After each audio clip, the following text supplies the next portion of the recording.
27. Interim order.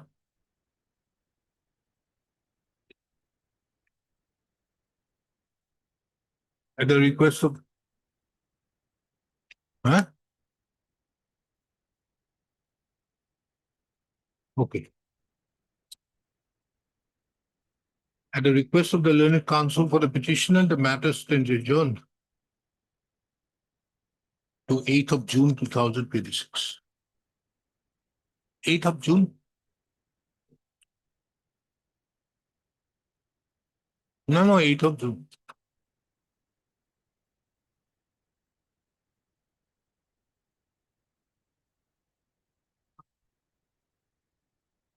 Same judgment. Judgment and order dated passed in. Then mention when the matter reaches.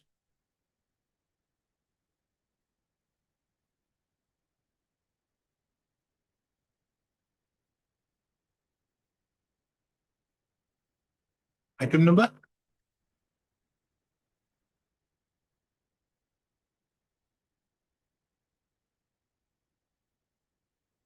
Interim order? No interim order. At the request of the learned counsel for the petitioner, matter stands adjourned to be listed on 15th of July 2026.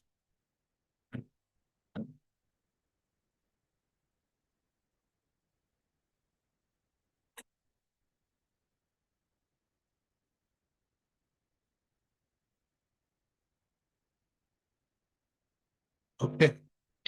Next week. Next week date.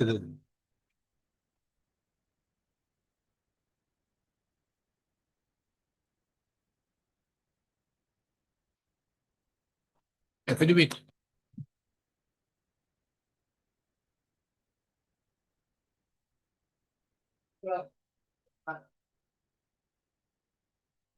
Please, your lords. In this case, my lord, this is an admitted amount pending to be paid to the petitioners, my lord. The page 79, annexure 8. Non-payment. Non-payment. What are resource? Part payments are made, my lord. Which year? Yes. Page, For the my lord, period? year 2020, my lord. 2020, he has completed the work. That has been reflected in page 42, annexure 7. And my lord, 79, it makes clear everything, my lord. Huh? Page 79, annexure 18. The liability statement. Sanction is also there. Yes, ma'am. Issued in the year 2026. This is written, my lord. Where is the petitioner's name? My lord, 1 to 5, my lord. All petitioners have joined together and filed the requisition. Yes. No, I'm not going to allow this type. My lord, we have paid. Everybody has a different contract. No, sorry. Absolutely no. I'm not going to allow this type of. My lord, I have made a statement. The my lord sanction order, the my lord Maybe, liability so statement. what? All have a different cause of action. It cannot be. Then you do one thing, just wait somewhere and get all the persons who have non-payment of dues clubbed together against PWD or water resource and file one. It is not done. To my lord, only one aspect, lordship, my I'm lord. going to dismiss it right away. Then, my lord, I may be allowed to file a fresh one with liberty. The learned counsel, taking into account the causes of action of all the petitioners are different, comma. The learned counsel appearing on behalf of the petitioner submits that the petitioners may be permitted to withdraw the petition and liberty given to file separate petitions. Taking into account the above, the petition stands closed, liberty given to each of the petitioners to file separate petitions. Observe.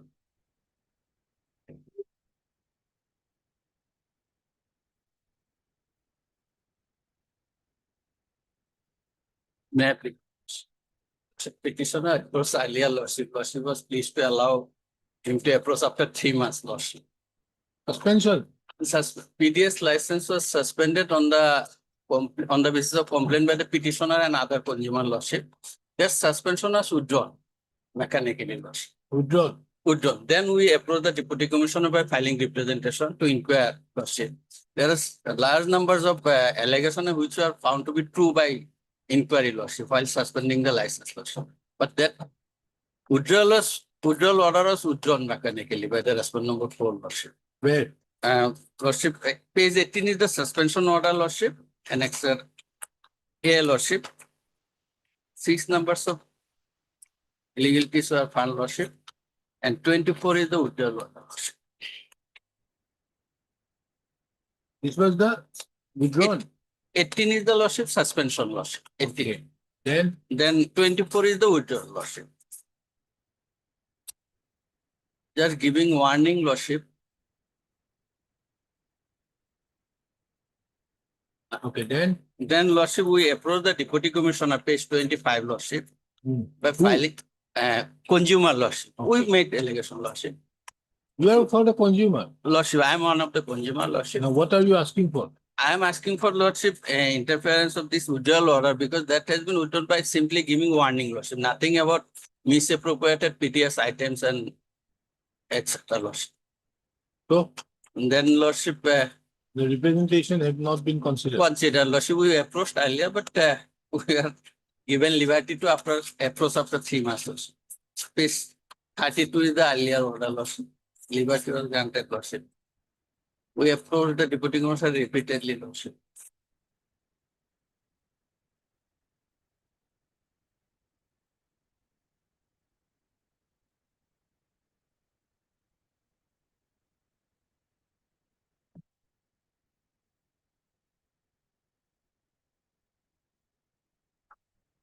But these are things which happened prior to the withdrawal. Lordship, after withdrawal, lordship. Withdrawal was on lordship. Understood. Lordship. But your allegations at paragraph 2 at page 26. Lordship. These are prior to the withdrawal. Lordship, again we requested him to make an independent inquiry, lordship. Earlier inquiry was conducted by the area officer, lordship, of the Then? Food and Civil Supply Department, lordship, and found that there was misappropriation, lordship. So then you are against the withdrawal. Now say something new. Lordship, withdrawal, we have challenged this So also. why are you challenging the withdrawal? Because, lordship, withdrawal. Ask them to initiate action against them. Lordship, You see, if after withdrawal, Lord. there is a strict direction being given, then why you are not taking up the action against them to see, in spite of that, in spite of your withdrawal, wherein you have said that these are directions being issued, that not to repeat such thing, you are still repeating. Where are those allegations in your representation? earlier occasion also, lordship, No, Mr. that- Counsel, not in this manner. When I allowed you to withdraw this requisition with the liberty, you should have come up with a better case. Kindly see. lordship, based, Therefore, Subordinate would like not to have a liberty to again approve this for the circumstances do not take steps. lordship, No. we prayed before the deputy commissioner for cancellation, lordship, also, lordship. Lordship, kindly have a look at page No, 27. you are asking this. No, nothing will Page 27. Page 20. You say, where is your allegation after withdrawal? Lordship, withdrawal was done, lordship, mechanically, lordship. We raised their grievance before the deputy commissioner that PDS misappropriate PDS item has not been recovered as on date, lordship.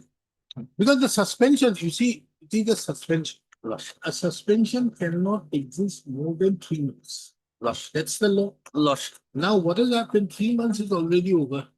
In the meantime, So the withdrawal also has become ineffective. automatically, lordship. So Lordship, therefore, there has to be a new action. The council, what am I to make you understand? Yes, Mr. Gogoi. Page 24, lordship, it says the lordship, here is the report submitted by the area officer regarding reinstatement of the suspension of so and so, so and so, so and so. As per the report, the area officer, it is found that so and so has submitted the proposed reply along with declaration assuring not to misbehave with the beneficiaries. One of the allegations is that beneficiaries are misbehaved by him. So therefore, there is a strict warning. Lordship, After that, if any action has happened, you should approve. lordship. And when that was done on the basis of the report You see, submitted by the this area is the withdrawal of a suspension. The suspension cannot exist. If let us, if, for example, I issue a notice to him, Lordship.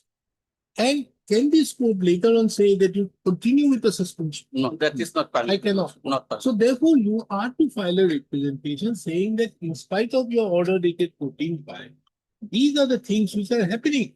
And if no action is taken, then this court will come. Paragraph 4 is very specific, Lordship. Paragraph 4 of that particular order, Lordship. Yes, sir. The Continue dealer in is his allowed dealer to- and allowed to issue so and so. Lordship. If there is any further allegations Loss, or loss. found against him and they establish the license will be cancelled Lordship, immediately. Lordship. Very So specific. therefore, this is there to come up with a better case. Lordship. Where I am not understood. I think next time onwards, these type of matters, I should also give an indication how to file a petition against. My goodness.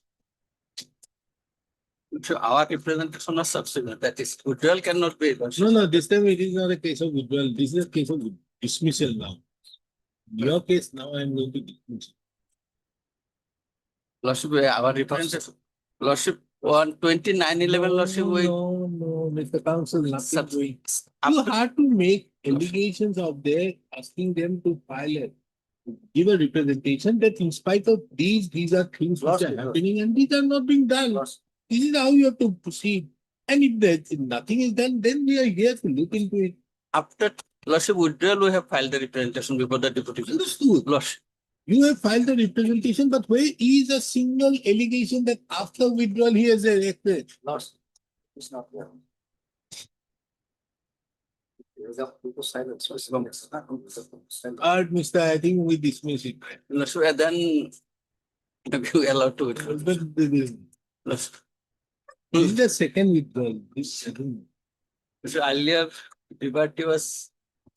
But I was getting, therefore I have to make it very clear this time next. Mr. M.K. Hussain, the learned counsel appearing on behalf of the petitioner, Mr. K. Gogoi, the learned additional senior government advocate, appears on behalf of the 1 to 4, Lordship. correspondent numbers 1 to 4. The petitioner herein have approached, the petitioners herein have approached, the petitioner herein have approached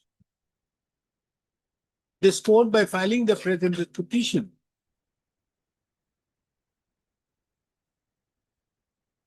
On the ground of non-consideration of the representation submitted by the various beneficiary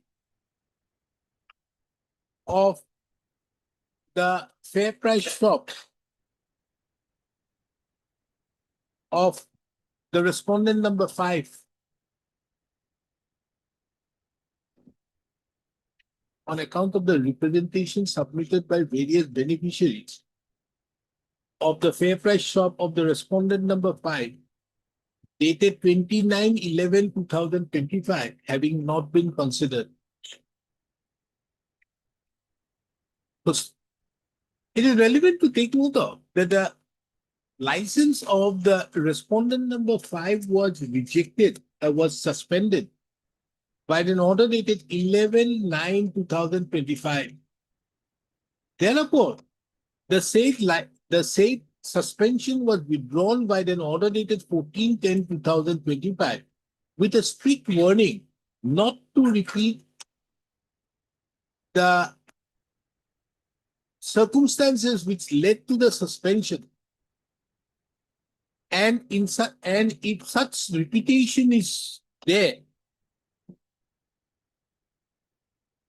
action for termination, cancellation of the license would be taken. The petitioner, therefore, it is further seen that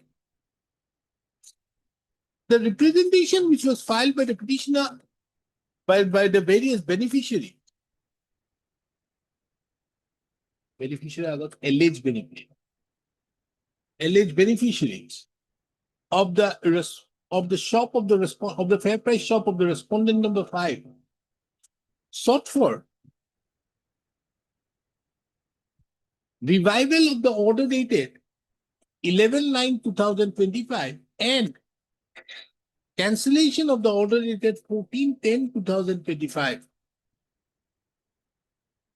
However, a perusal of the said representation reveals that there is not a single allegation made against the respondent number 5 that he had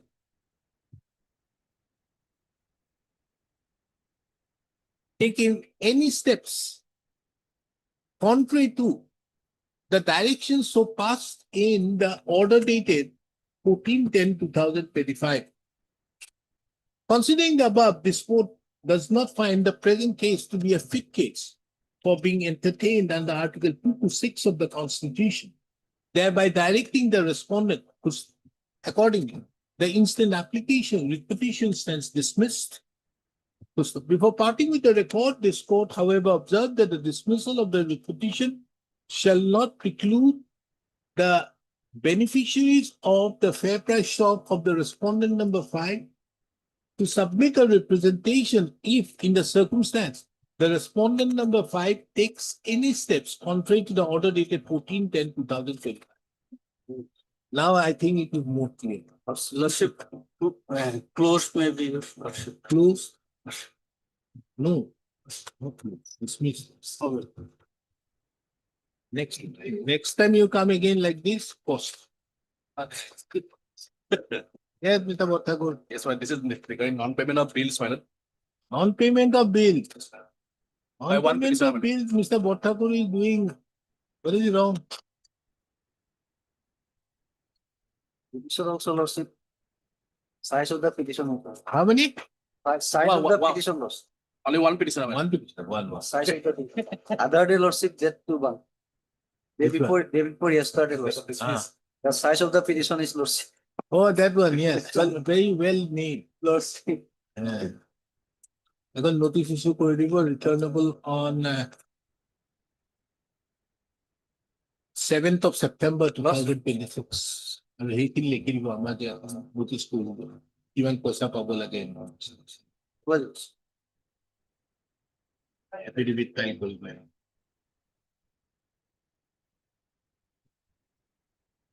Repeated loss.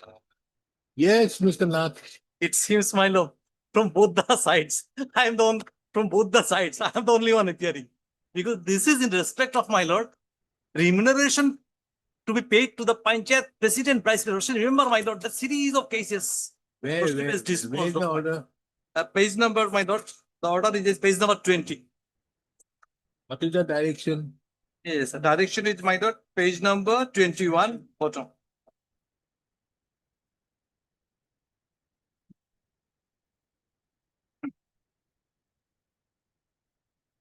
And one on one place, direction place.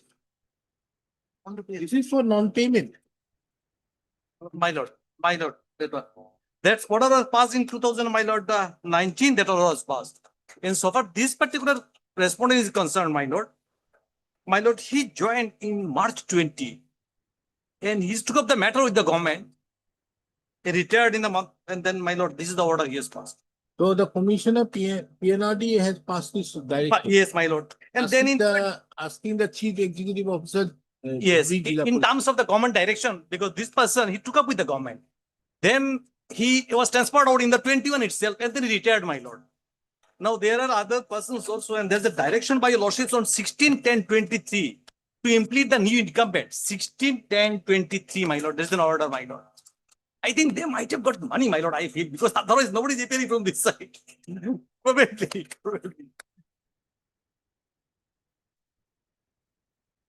You are appearing for whom? I'm for respondent number 3, my lord. Oh, Who? one, Hemendas. Huh? Hemendas, respondent Respondent number number 1. 1. Yes. Now, who appears for Purobik? Ruby Kaur, she also retired long back, I think 3-4 years back, I remember, my lord, because I was in the Panchayat department, I remember. She retired not less than 4 years back.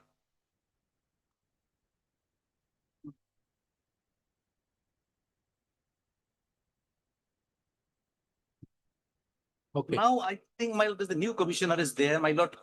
Okay, no problem. None appears on behalf of the petitioner on call. Mr. M. Nath appears on behalf, learned senior counsel assisted by so and so appears on behalf of the respondent number one. None has appeared on behalf of the other respondents. This is an application filed for initiating contempt proceedings for willful and deliberate violation to the order dated 4/10/2019, passed in WPC number 7512. Page 14. 7512/2019, whereby the learned coordinate bench of this court had directed the respondents numbers 3, 4, and 5 of the said in the said proceeding to verify as to whether the petitioners therein had rendered service as president, vice president, and members of the different wards of the Dhubri Jilla Parishad. Of the Dhubri Jilla Parishad, na? Yes, my lord, yes. No, Gaon no, Panchayat. no, my lord, Anchalik Panchayat. Of Anchalik the- Panchayat. Anchalik you Panchayat. know, of the various Anchalik Panchayat Yes. under the Dhubri Jilla Parishad. Yes, yes, yes. Gauripur Anchalik And Panchayat. if it is found that they have rendered service as per their claim, they be paid the due remuneration for the period of service rendered by them. Mr. M. Nath, the learned senior counsel appearing on behalf of the respondent number one, submit that the respondent number one has already been transferred in the year 2023. 21, my lord, 21. 21 itself, Yes. as the commissioner and secretary to the government of Assam has been transferred out of the PNRD department Retired in my in the year 2021 itself and retired in the year 31, 122. 31/1/2022. Yes. The legal counsel further submitted, senior counsel further submitted that at the time when the respondent number one was there was an order being passed by the respondent number one, thereby directing the Chief Executive Officer Dhubri Jilla Parishad Yes. to take immediate necessary steps for providing the pending honorarium to the PRI representatives, that is the petitioners under the Debitola Anchalik Panchayat, Jamadar Hut. Anchalik Panchayat and Gauripur Anchalik Panchayat, as per the directions passed by this court in the order dated 4/10/2019 in WPC number 7512/2019. In that regard, the learned counsel, senior counsel, has placed before this court the order dated 4/9/2020, which is kept on record and marked with the letter X. This court also finds it pertinent to take note of that on 16/10/2023, the fact that the respondent number one have already been transferred from the PNRD department and subsequently retired was brought to the notice of this court, and the said aspect was duly recorded. The petitioner, the counsel for the petitioner thereupon took time for filing appropriate application. 3 years have almost 3 years have passed by, but till date, no steps in that regard has been taken. It is the opinion of this court that without taking steps for filing applications seeking impleachment of the present incumbents, the present contempt proceedings cannot be brought to a logical conclusion. Accordingly, the instant contempt proceedings stands dropped. Master Court of Money, I think. You see, that is why when I issue notice in a contempt, I'm very careful. Because to close it, it becomes so hard. Yes, yes. That's In other matters, with petition, I would have dismissed. Yes, as yes, non-proceedings. yes, my lord. But here I have to give reasons, so many Yes, reasons. yes, my lord. That's true, my lord. That's true. Obliged, my lord.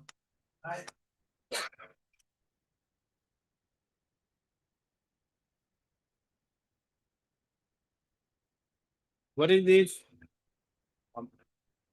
May I please, Your Honor, this is with the matter wherein a direction was given to consider a representation. That hasn't been considered, hence this concurrent. On the previous occasion, they've taken. Yeah. What are you going to do? Withdraw. Saying that it is not in the present form, proper form. Like those two matters that day I saw, Salu taken in. Yes, sir. Yes, sir. So on the previous occasion, they've taken time to file their reply, but I think in the meanwhile, the person has retired. So both of them have retired, so we'll have to impeach the current chief engineer. They have retired. They retired, Your Lordship.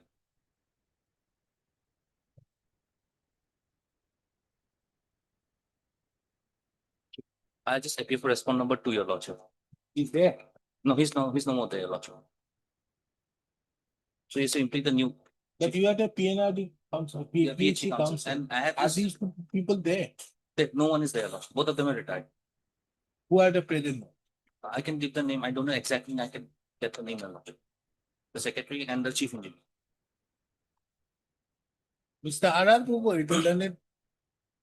So this is an application file alleging willful and deliberate violation to the order dated 9/8/2019, passed in WPC number 5718/2019, wherein there was a specific direction passed by the learned coordinate bench of this court to consider the representation submitted by the petitioner dated 27/6/2019.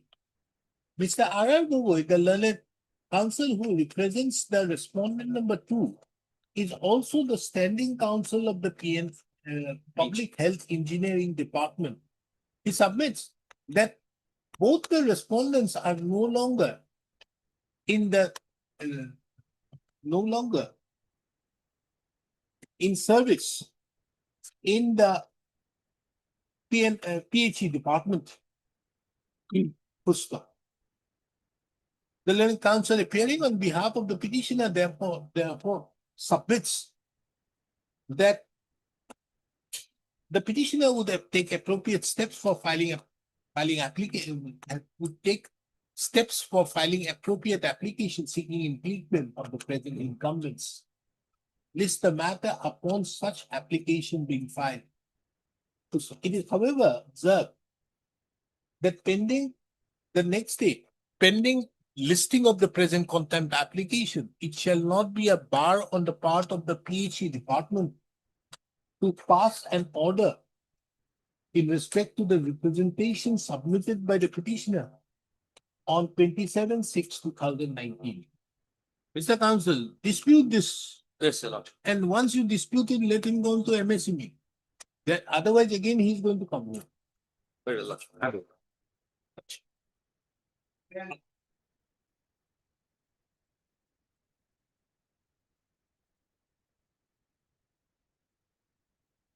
Yes, who is appearing? No affidavit filed.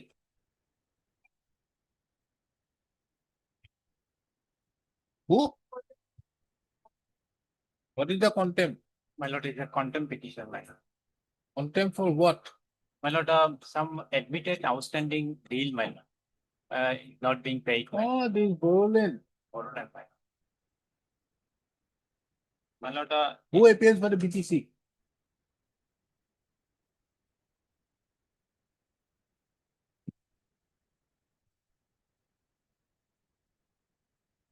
These two persons are no longer there. Yes, Miss N. Chaudhary, whether this respond number 1 is there. Our names are not shown. Not now, obviously it won't be shown because you are a new BTC council. Yes, sir. But otherwise, this is the contempt. So why will your names be shown? But I'm asking you, is Anurag Goel No, no. these are is not there? Yes. What about Bikram Khairy, Commissioner PNRD? Who is the Commissioner PNRD?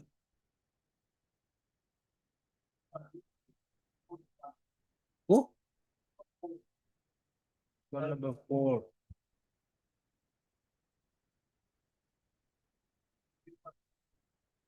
Who? The memo party is nice. Help on it.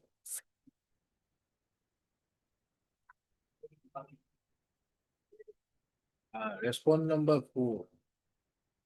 Okay.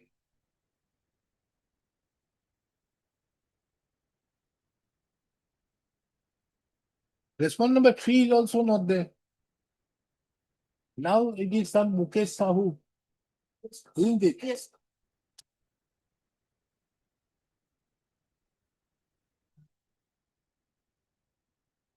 Huh? Not there. Anyway, I think these are other people, but what about the BTC? What are we doing with this type of content matter? Lordship, the person who is presently holding the post, he may be impeached and will take instruction what has been going on in this content process. Instruction will take process. That's one of the, I will impeach my lord. In fact, my lord, in 2004, my lord, respondent number 3 and 4 already implemented. They are already gone, my lord. I will impeach my lord. But problem is that one after another incumbent is coming where we have to impeach, my lord. But till then, We my do lord, one thing, we file an application, we'll pick it up on the other aspect. Now, this is an application. Both are applications separate, na? Separate orders are there. my lord, same matter, same person, my lord. My lord, Maybe, but then also it's different. This is an application file alleging willful and deliberate violation to the order dated 17/12/2021. 17/12/2021 passed in WPC number 6132/2021, wherein the learned coordinate bench of this court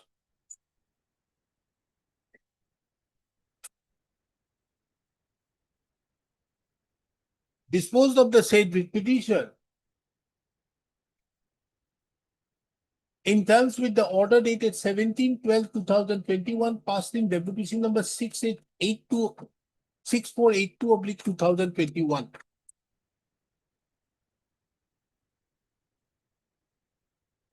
It is pertinent to take note of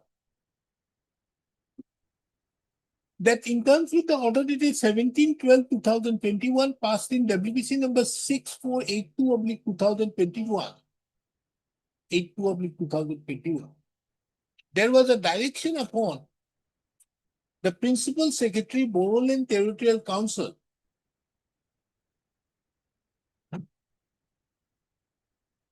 for completing the necessary formalities within the stipulated period in terms with the order dated 15/11/2021, and to consider and pay the petitioner as per the entitlement at an early date.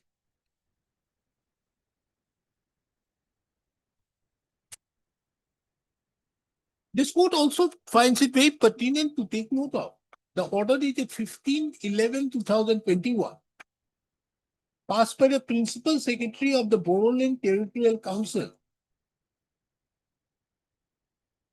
that verification should be done within the period of 6 months from the date of issue of the order dated 15/11/2021, and thereupon payment would be made in terms with the judgment of the full bench of this court in the case of Tamser Ali and others versus State of Assam and others reported in 2008 for GLT 1.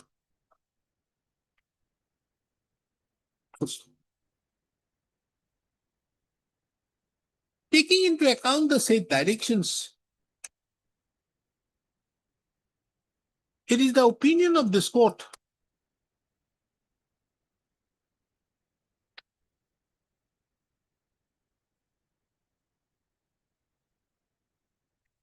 that the respondent number 2 and respondent number 4 in the instant contempt application have nothing to do, inasmuch as the directions were specifically only upon the BTC of authorities.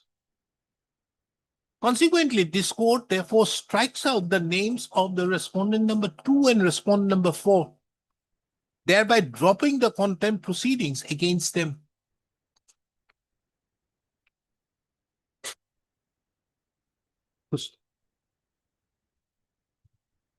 Ms. N. Chaudhary appears on behalf of, is the standing counsel of the BTC. This court have also taken note of that the petitioner, that every time an incumbent, new incumbent, joins the post of the principal secretary, Boroland Territorial Council, the petitioner have taken steps. And it is being also informed that at present, the respondent number 3 is no longer discharging the functions of the principal secretary, Boroland Territorial Council. And the present principal secretary of the Boroland Territorial Council is one Mr. Mukesh Sahu. So, taking into account the directions which were passed by this court in the order dated 17/12/2021, this court directs the BTC, more particularly, this court directs the BTC, and more particularly the present principal secretary, Boroland Territorial Council, to apprise this court as to whether, in compliance to the order dated 15/11/2021, steps have been taken to verify as to whether the petitioner is entitled to any amount. And further, if verifications have been done as to whether the name of the petitioner have been included in the chronological list which is maintained for disbursing the amounts payable to the contractors. Ms. N. Chaudhary, the learned standing counsel of the BTC, shall obtain such information and place the same before this court on the next date. List the matter again on 22nd of June 2026. The name of Ms. N. Chaudhary, standing counsel of the BTC, be reflected in the cause list. In the meantime, the petitioner would take steps for implement of the present principal secretary of the Boroland Territorial Council by filing appropriate application. In the meantime, there's a copy of the contract. In both the cases, same order. Same order, only WPC number to this Yes, I know, order. huh? Both the cases, your name would be appearing in golden letters.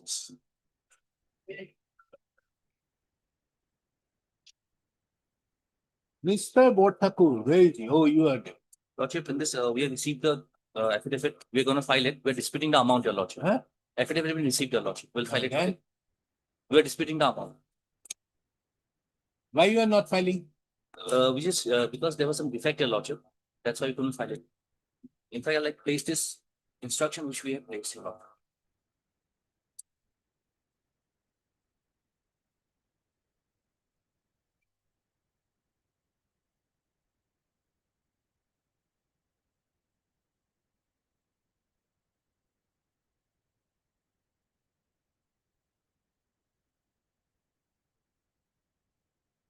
The R.R. Gogoi, the learned counsel, appearing on behalf of the respondent numbers 1 to 4, submits that within 7 days the affidavit in reply would be filed, because earlier I have given you much. Yes, sir. This court also takes note of that on the earlier occasions, this court, that the counsels appearing on behalf of the respondent number 1 to 4 have taken times. Under such circumstances, this court fixes the matter on 15th of June 2026. In the meantime, the reply be filed on or before 5th of June 2026. Failure to file reply, the affidavit in reply, the affidavit in opposition. Failure to file the affidavit on behalf of the respondent numbers 1 to 4 shall be construed to be delaying the disposal of the contempt application, as well as disregarding the various directions passed by this court. Don't file. I'll file it. Okay. There I am appearing on behalf of Ella. Let's see the last one.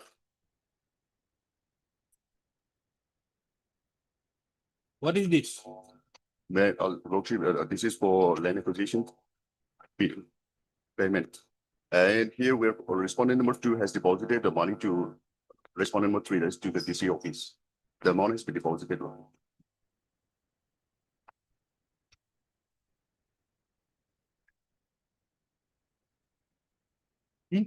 No. What is your stand? Lordship, here the financial sanction has sanctioned and we have deposited the money amount to the DC account. You are appealing for Respondent number 2, PWD, Lordship. PWD. Lordship, So you have transferred the money to the DDO, Lordship, District Commissioner. Lordship. And who appears for the District Commissioner? Why you are not paying?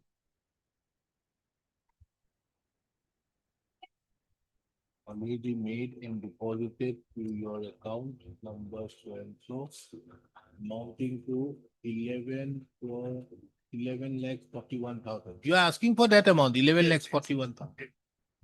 And this was done when? What is the letter date? So 24? 24/9/2025. Then why you are not making the payment?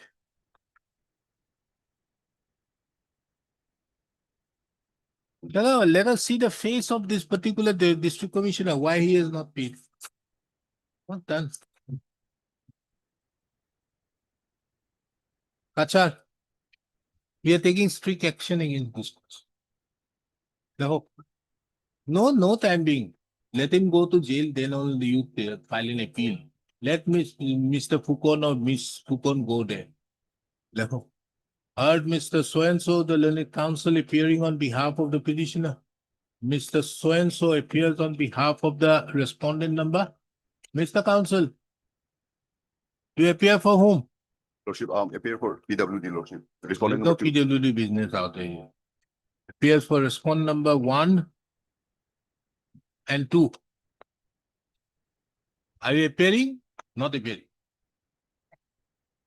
Are you appearing or not appearing? Are you appearing for respondent number 3 or not? Miss So-and-so appears for a respondent number 3. Weeks time. The present application has been filed alleging willful and deliberate violation to the order dated 23/12/11/2022 passed in WPC number 3463/2016, whereby a direction was passed by the learned coordinate bench of this court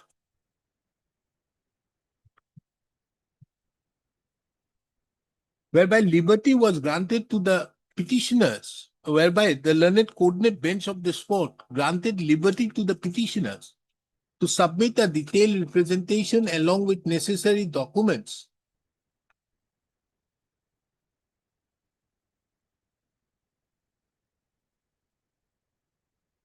before the Deputy Commissioner Kachar. The Deputy Commissioner Kachar was further directed to cause an inquiry regarding the status of payment of the evaluated amount, and he found that any amount is payable to the petitioners, the same be released to the petitioners within a period of 2 months from the date of receipt of the representation.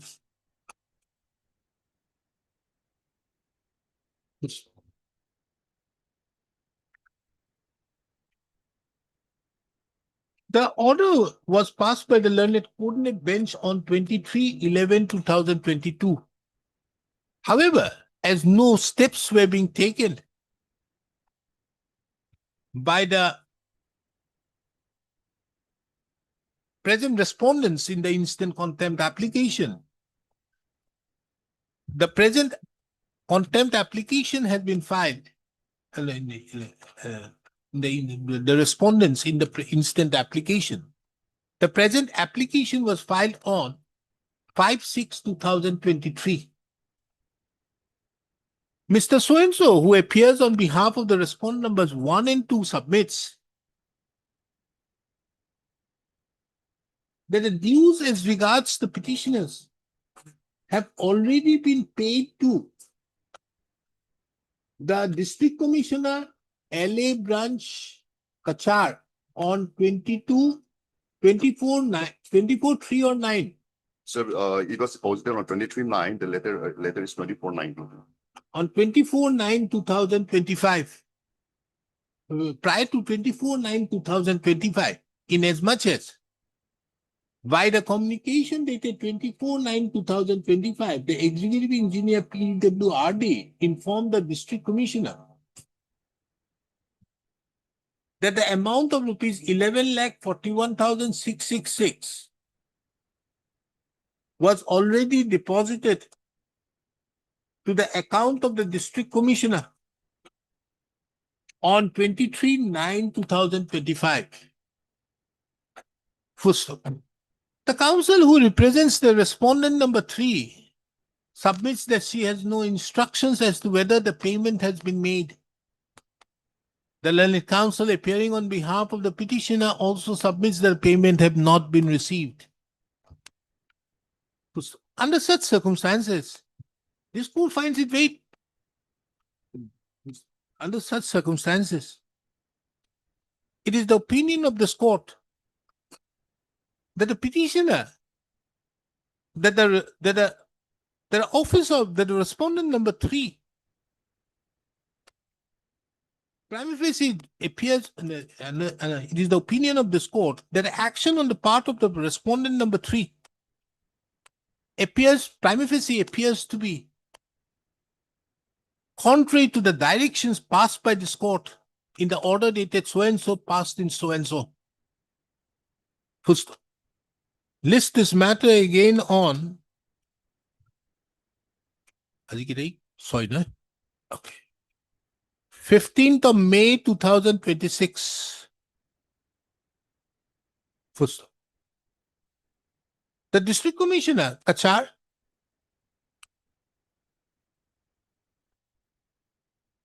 shall explain as to why, after receipt of the amount on 23/9/2025, the petitioners have not yet been disbursed the amount.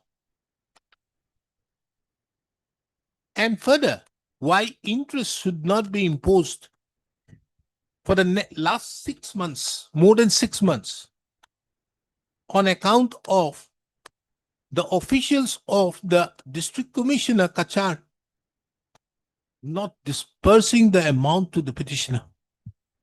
List accordingly.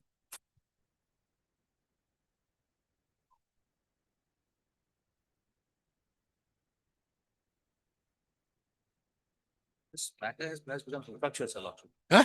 It's become infructuous. Infructuous? Yes, a lot. Because Direction passed by this court and yet in taking steps for infructuous, madam. See, in my humble opinion, it is infructuous. Ms. So-and-so, the learned counsel appearing on behalf of the petitioner submits that the instant petition has become infructuous. Mr. R.R. Gogoi appears on behalf of the Forest Department, taking into account the above, the writ petition stands closed. Interim order, if any, stands vacated. Like,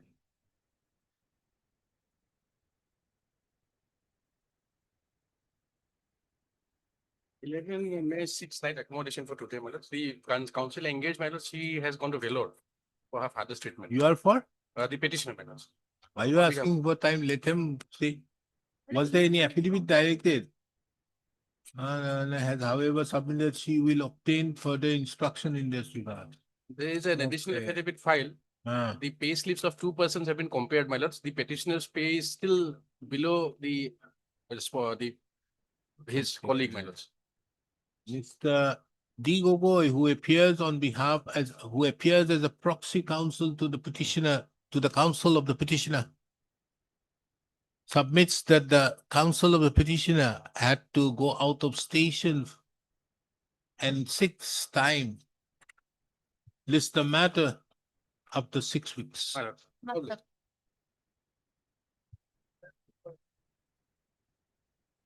The orders have been complied with, Your Lordship. In all the 3 matters, the orders have been complied with. Understood? Which one? Lordship, in 12, 13 and 14, all the 3 matters. Same order? Lordship, same date but different petitions. Not a common order. Huh? Not a common order. Okay, who will complied with? Heard Mr. M. Sahewala, the learned counsel appearing on behalf of the petitioner, Ms. When so appears on behalf of the respondent number 1 and 3 lot. 1 and 3. 3. Mr. M. Sahiwala, learned counsel appearing on behalf of the petitioner submits that the judgment and that the order dated 16/8/2024 passed in WPC number 5831/2023 have been already complied with. That is the order. Lordship. In item number 12, in It's item number. okay, okay. So taking into account the above, the present contempt application stands is dropped. এনেকে বাকি কেইটা চাই কৰি দিব। EPF.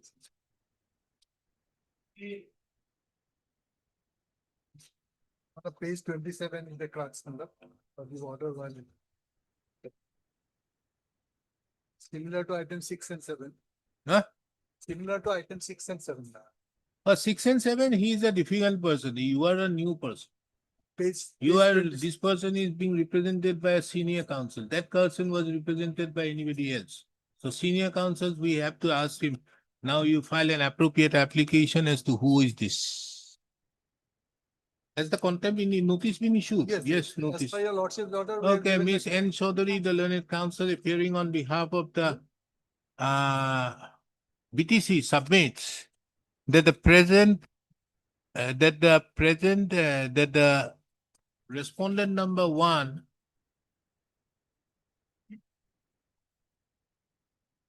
is no longer the principal secretary of the Boroland Territorial Council. The present secretary of the Boroland Territorial Council is one Mr. Mukesh Sahu. Mr. B.D. Das, the learned senior counsel appearing on behalf of the petitioner, submits that he would take that due appropriate application would be filed.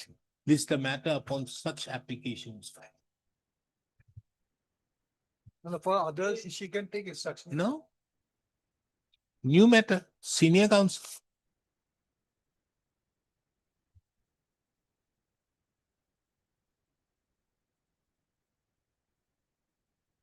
Yes, what is this? LCR has come. What is this matter? Please, your lordship. This for admission? Lordship, yes, admission, my lord.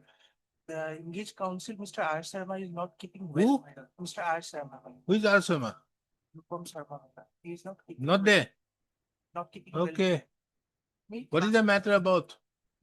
The Lordship, this is matter about the gratuity amount. Gratuity amount, we have already deposited the gratuity amount before the learned labor commissioner. The whole amount we have paid. Now they have filed the street petition against that order. That is the Your Lordship, that is annexed Q. That is at page number 57. 57. Yes, Lordship. Which will reach in the present actually. The learned counsel for the year stated that the team was prepared after expiry of 60 days from the date of the hence must be dismissed. And include the impugn party order was passed by the controlling authority agreed by the order.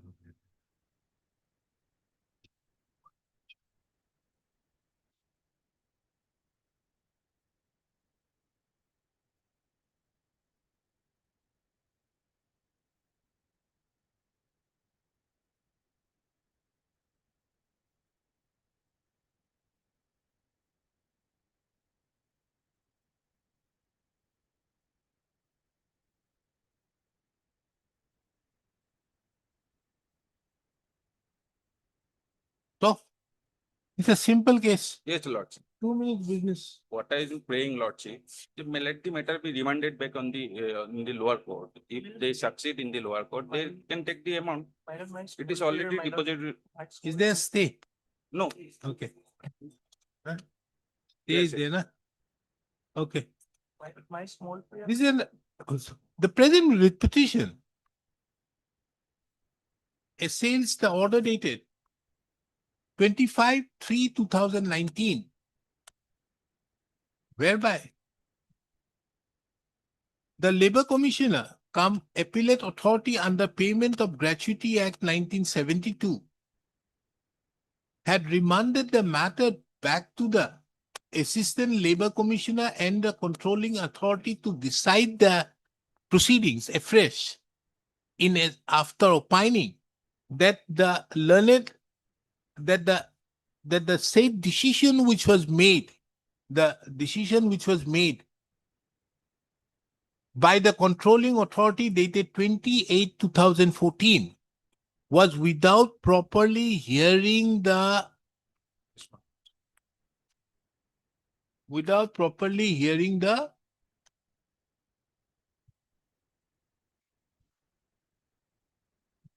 appellant. Full stop. Appellant therein, who is the respondent In this row. in the In instant this- proceedings. Full stop.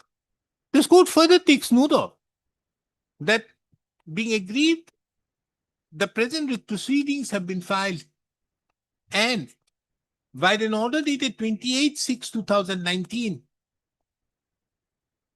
the said order, the impugned order dated 25/3/2019 has been stayed. Full stop. The records in the meantime have also been called for.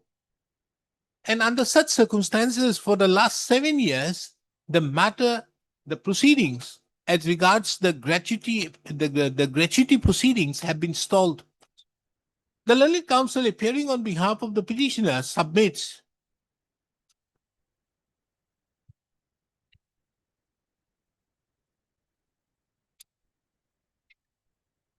that some time may be granted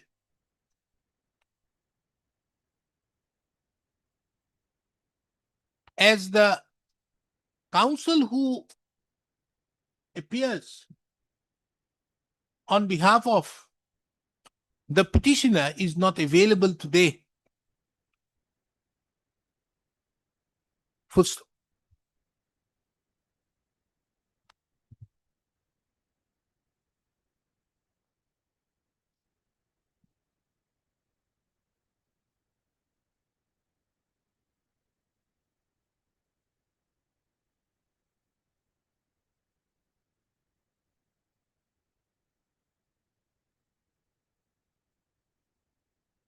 Where is the order of 28?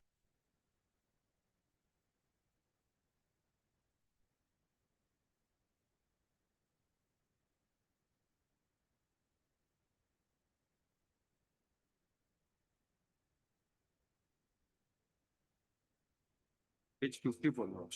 Page 54. Annex check over.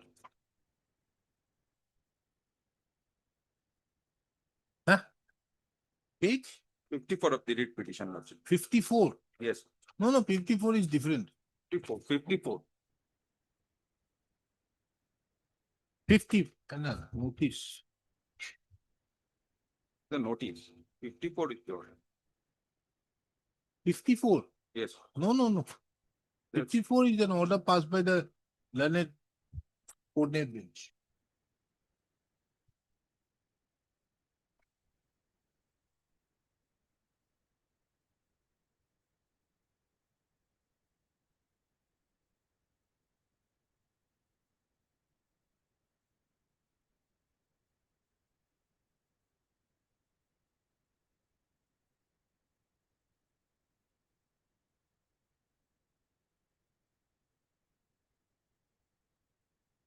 Okay. This court taking into consideration that there has been an insurmountable delay in disposal of the instant proceedings, and more particularly taking into consideration that the proceedings pertain to a gratuity proceedings, have perused the records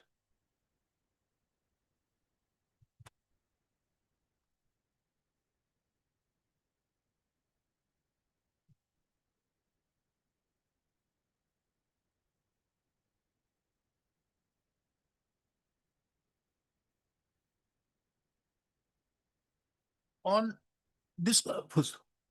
A perusal of the records revealed that on 28/2014, the controlling authority, without hearing the respondent hearing, the respondent in the present proceeding passed the order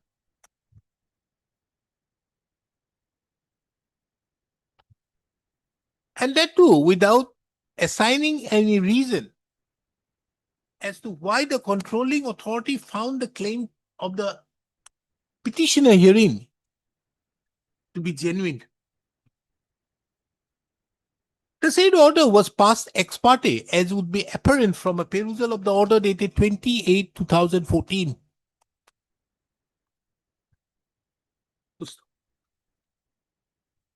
This court also finds it pertinent to take note of the impugned order dated 25/3/2019, whereby the appellate authority, upon perusal of the records, found that the respondent herein, the appellant therein, who was the respondent herein, was not heard by the controlling authority before passing the order dated 28/2014, and therefore directed the controlling authority to decide afresh by giving opportunity to both the parties. This court would be the petitioner herein have approached this court challenging the order dated 25/3/2019 by invoking the certiorari jurisdiction of this court. The Supreme Court, in the case of Central Research so-and-so versus Bickerton Das so-and-so, have categorically observed that paragraph number 50 and 51 as to when a writ in the nature of certiorari is required to be issued. In the opinion of this court, and taking into account the observations made by the Supreme Court in the case of Bickerton Das Supra, this is not a fit case for exercise of the jurisdiction, exercise of the certiorari jurisdiction.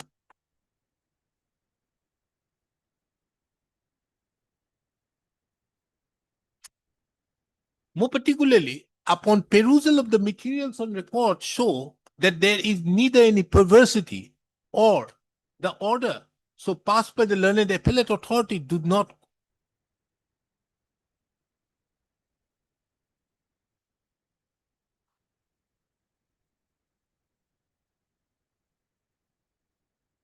in advance, there is no perversity in the order of the learned appellate authority.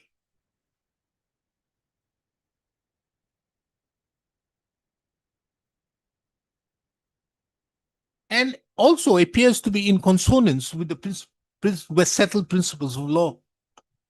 Accordingly, this court, therefore, do not find any ground to interfere with the order dated 25/3/2019, for which the writ petition stands dismissed. The interim order passed earlier stands vacated, taking into account that the parties are duly represented, they are directed to appear before the controlling authority on 22nd of June 2026. The registry is directed to return the LCR to the controlling authority, thereby ensuring that the records are available before the controlling authority on the date so fixed herein above. If necessary, the registry shall employ the services of a special messenger. Was it a scan copy of the records?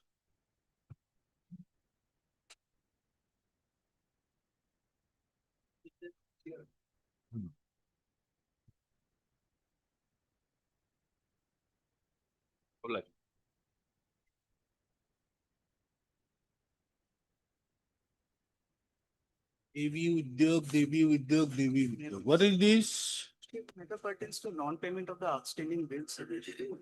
Then Lordship, on 14/8/2025, they have filed their affidavit stating that the material bills are not uploaded in the MIS. So Lordship, this matter has become disputed. Lordship may kindly allow us. have you filed your reply? Because they have said that in their MIS portal, the material bills are not uploaded. But Lordship, if I may submit, MIS is a purely official system, Lordship. Huh? It's not for the public portal, Lordship. MIS management information. Lordship, Lordship, kindly see in our affidavit, page number 148. 148, 149, error 4. So if I click the Durham Data whereby it is found that after the verification by the contract block. Regarding non-payment of levy is not true as so and so and so and so issued by the BDO so and so respectively to the chief. Verification by the contract development block. No such material bills are showing in the MIS.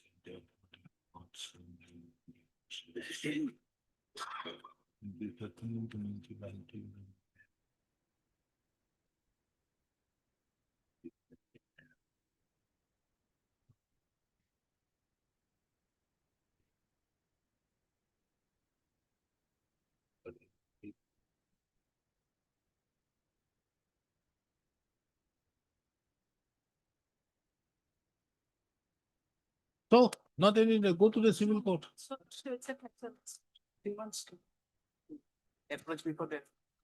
The present batch of heard Mr. So-and-so, the learned counsel appearing on behalf of the petitioner.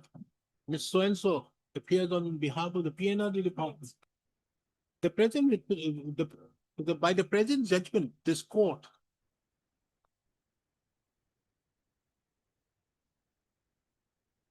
would be disposing of the taking into account that the material, that the issue involved in the 3 repetitions are similar.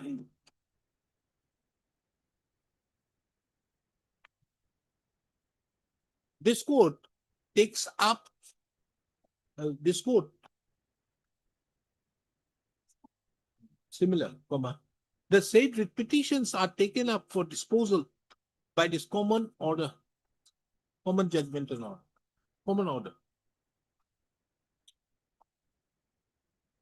The case of the petitioner, the petitioner herein, next, the brief facts which led to the present, the brief facts which led to the filing of the 3 petitions are narrated herein under WPC number 5296/2020. Heading. The petitioner herein claims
that the petitioner was selected and approved for supply of various materials under the scheme MNREGA for Poop Mongoldoy block in the district of Dorong, Assam.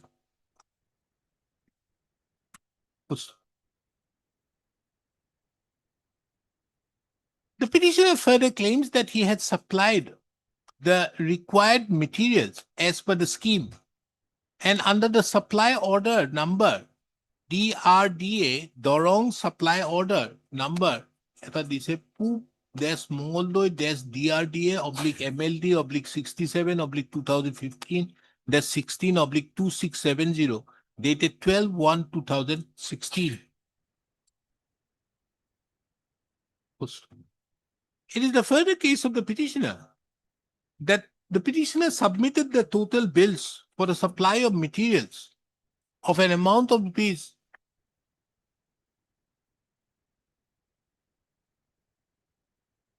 18,69,300 during the period 2015-16 and rupees for 28,97,415 for the period for 2016-17, totaling to an amount of rupees 47,66,715. It is the further case of the petitioner that an amount of rupees 37,92,090 was released to the petitioner, and there was a remaining amount of rupees 9,74,625. The said amount having not been paid, the present petition has been filed.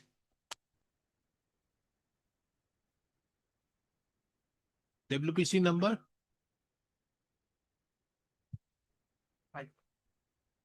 5388/2020. In the instant case, the petitioner herein also claims that he had supplied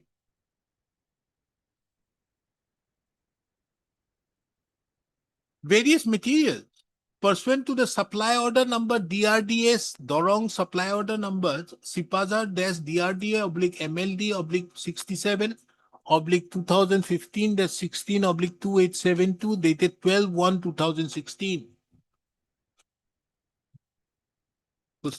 The total amount for the bills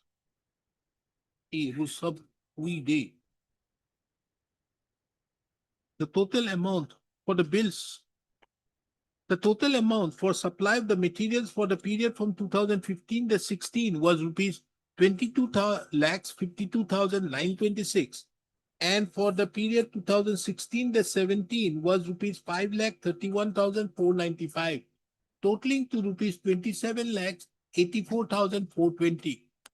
It is the further case of the petitioner that an amount of rupees 19,52,237 has been released, and thereby there was an outstanding of rupees 8,32,183. In the case of the next 5453/2020.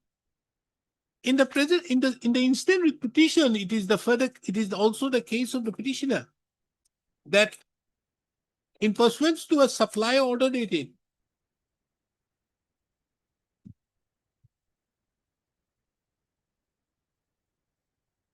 Pochim Mongoldoy DRDA/MLD/67/2015-16/267 dated 12/1/2016.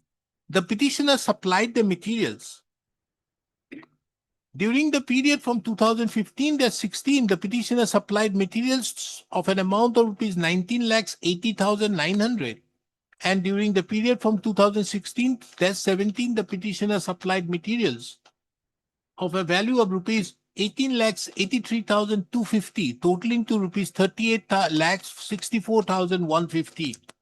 It is the case of the petitioner that amount of rupees 34,93,020 have been paid released to the petitioner. Thereby, an outstanding of rupees 3,71,129 was remained outstanding.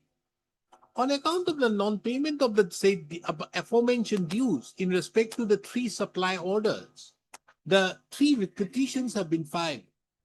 This court have also taken note of that pursuant to issuance of the notice, the PNRD department have filed their affidavit in opposition in all the cases. Common affidavit. A common affidavit has been filed, wherein it is categorically mentioned at paragraph 4 and at paragraph number 4 that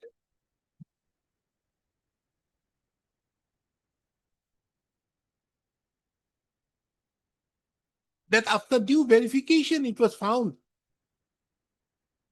that there was no such material bills shown in the MIS management information system. And therefore, there was no outstanding bill in the name of the petitioner.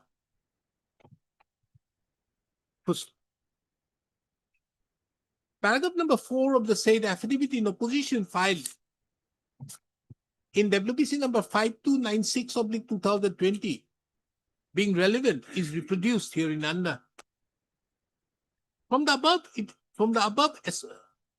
stand which has been it is further seen that the records further show that on 18/8/2025, the petitioner sought for time for filing the affidavit in reply, but no affidavit in reply has been filed in spite of a passage of more than 9 months. 9 months. Taking into account the above, from the materials on record, and this court have duly heard the learned counsels appearing on behalf of the parties and have also perused the materials on record. From the materials on record, it is seen that the respondent herein categorically denies the entitlement of the petitioner as regards the claim made in the 3 writ petitions. In view of the such categorical denial, this court would not be in a position to decide such factual issues as to whether the petitioner had supplied, and pursuant to such supply, whether the petitioner was made any payment, and whether there was an outstanding to the tune which the petitioner has claimed in the instant proceedings. It is also the opinion of this court that such disputes can only be adjudicated in a forum wherein evidence can be led. Considering the above, this court is not inclined to entertain the instant writ petitions on the ground of disputed questions of facts, and which would require adjudication on the basis of tendering, which would require adjudication by way of, which would require detailed factual adjudication on the basis of evidence. Next. Accordingly, the writ petitions, all the 3 writ petitions stands dismissed. Next. Before parting with the record, this court, however, observes that the dismissal of the instant writ petition shall not preclude the petitioner to approach the competent court of civil jurisdiction. This court also takes note of that these writ petitions were filed in the year, same date, filed in the year, the 3 writ petitions were filed on a date, filing date plus so and so and so and so. And the petitioner have been bona fidely pursuing the proceedings on with an impression that this court may pass appropriate directions, taking into account that the petitioner had been bona fidely and diligently pursuing the present proceedings. And this court, having not entertained the dispute on account of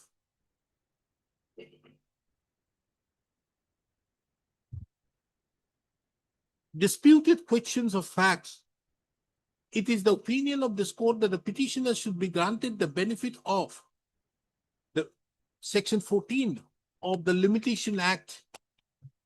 Accordingly, the period from the date of filing of each of the writ petitions as above mentioned shall be excluded while till date be excluded from the while computing the period of limitation. এইবোৰত সবতে পুৰণা এইবোৰত কিবা মাৰিব সব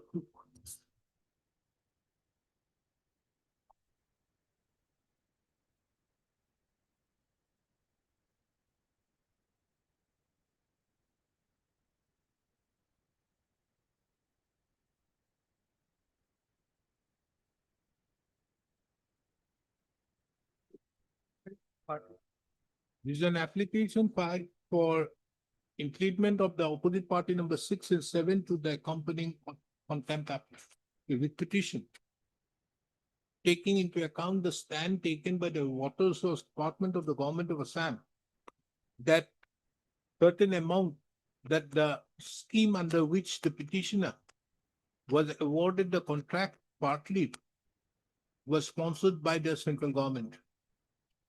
Taking into account the above, it is the opinion of this court that the opposite party number 6 and 7 are necessary parties to the accompanying contempt petition.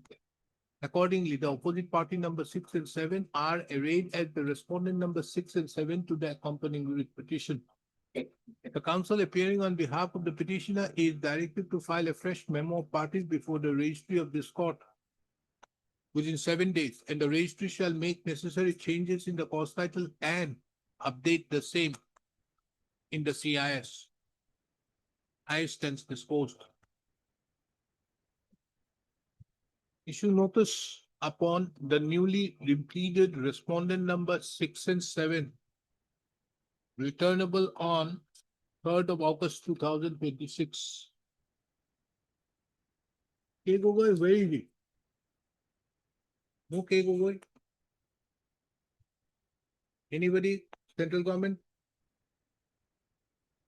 Oh. Mr. H. Gupta, the learned CGC, accepts notice on the behalf of the newly pleaded respondent number 6 and 7. Extra copies of the writ petition be served upon him after making necessary correction to the cause title during within 3 days. The respondent number 6 and 7 shall bring on record its stand by filing the writ petition, by filing the affidavits on or before 3rd. What is the next date, please? Issue notice. Not by 27th of July 2026. I have filed implement of party, my lord. I have to implement 6 and 7 as Have you filed? not filed, but I will. File. Mr. D.K. Jain, the learned counsel, appearing on behalf of the petitioner, submits that a necessary application would be filed for implement of the Ministry of Jal Shakti, Government of India, as a party to the instant proceedings. It is noticed that on 6/8/2025, the counsel for the petitioner made a similar prayer, but however have not filed such application. It therefore appears that the petitioner does not have any urgency. Accordingly, list this matter only upon such application is filed.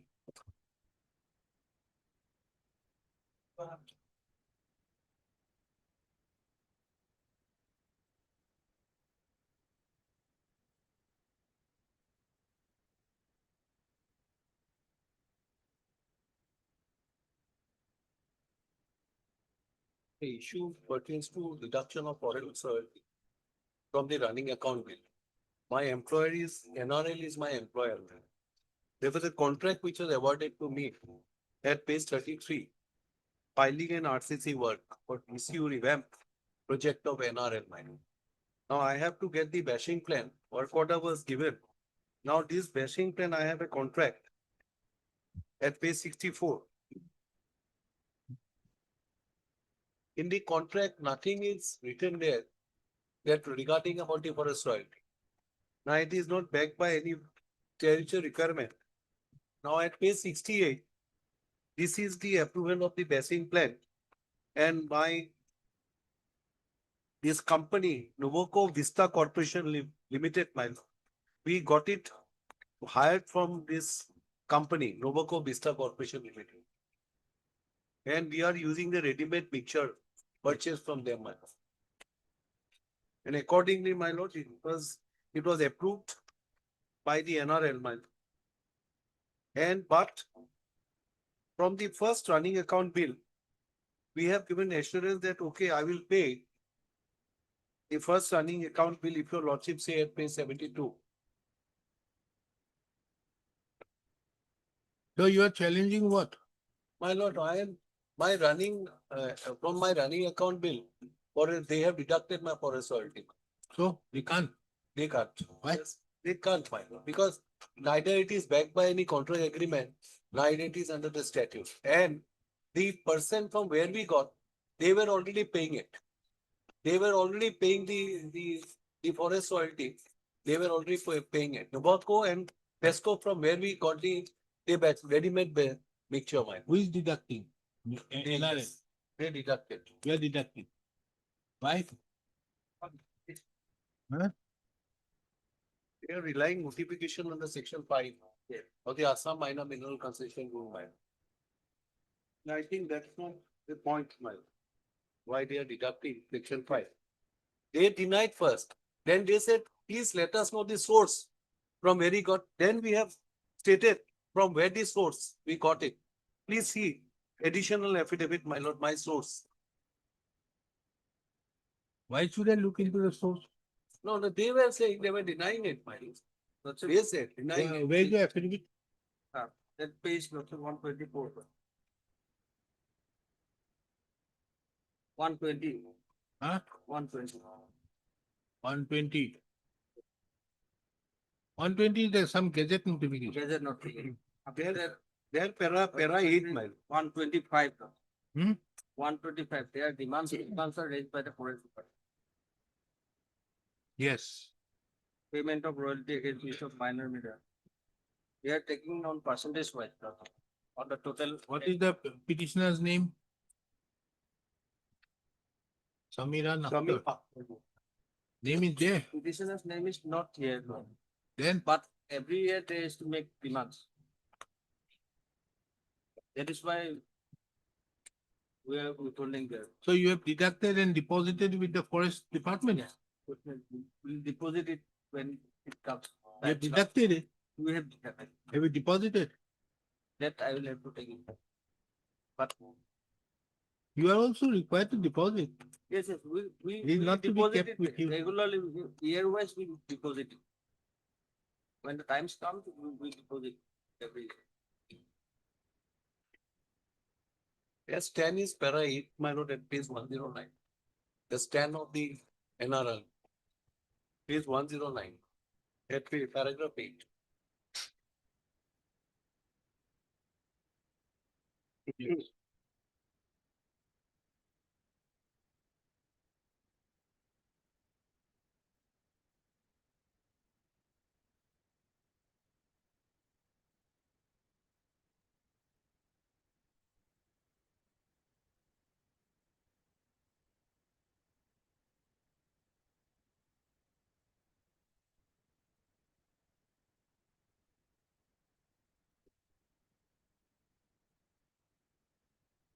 The 110, man.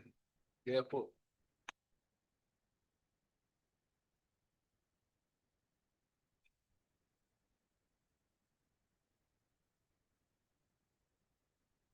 So there is an opportunity where a contractor is unable to prove payment of the requisite forest royalty by submitting appropriate forest royalty clearance certificate along with it invoice.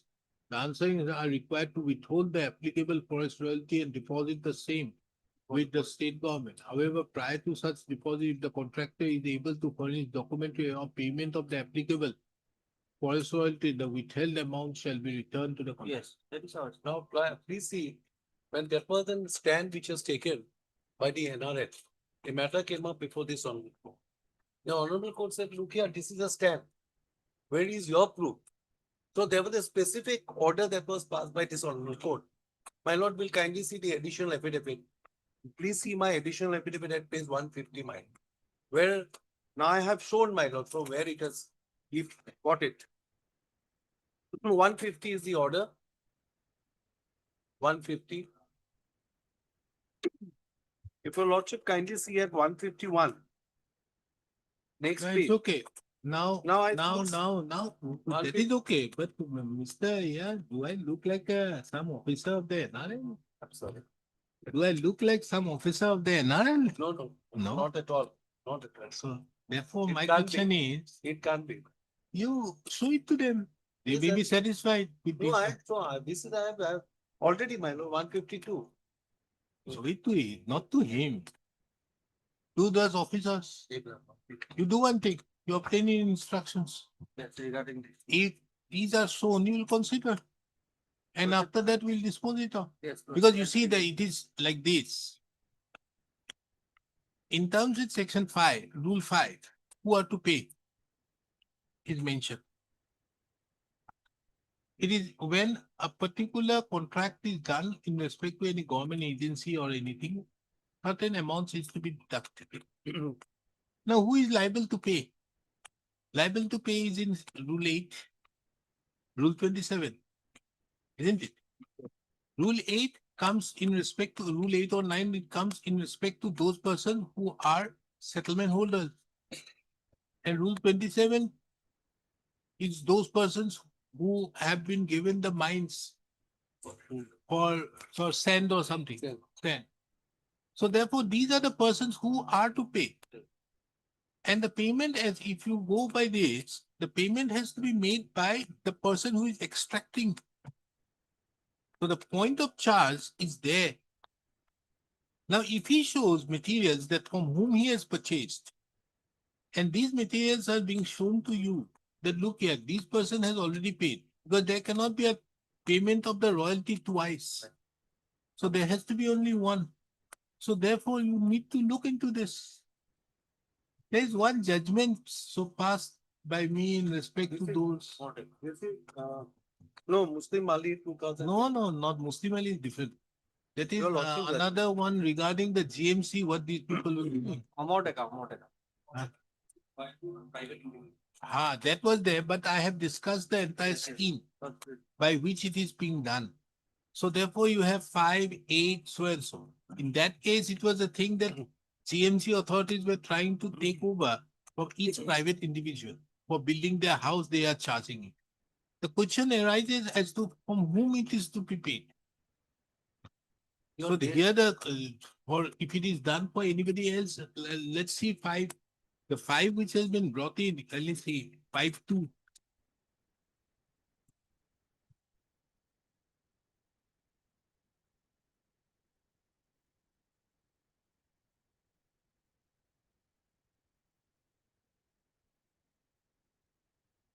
Grant of mining lease through competitive bidding, he is liable to pay. Then you have 5.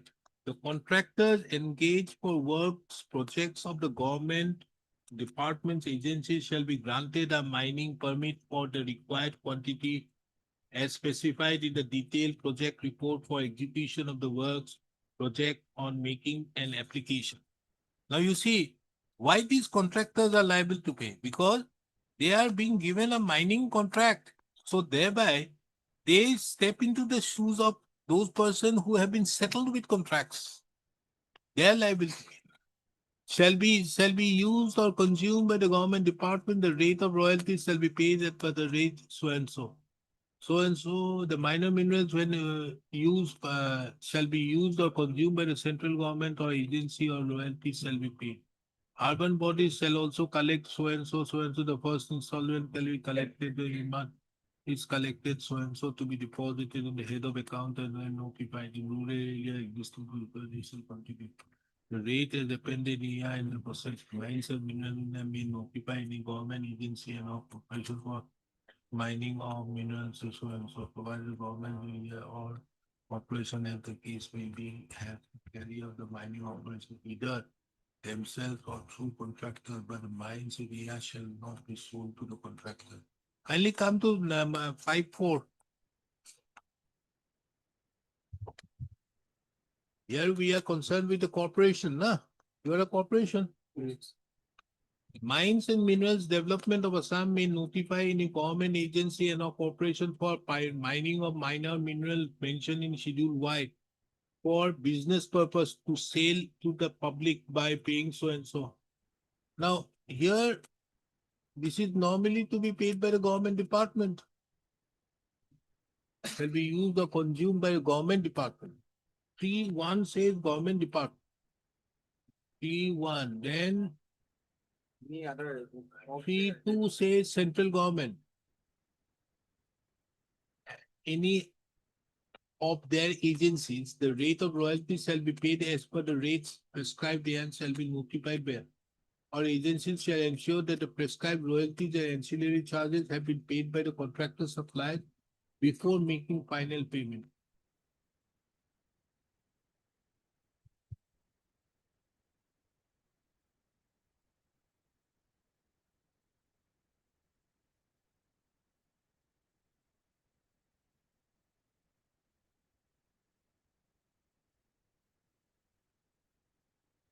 Because there cannot be double payment.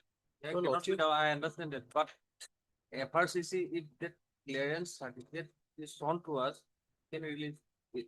No, no. If they show that this particular RMC, Yes. which is being used with materials which are, because you will be having the knowledge of the materials used, because they have to give those, are those materials which they have purchased from person who have already paid the royalty. Yes. Then if you are satisfied with payment- that, That payment, if they show that payment receipt, you can release. then that is the end of the matter.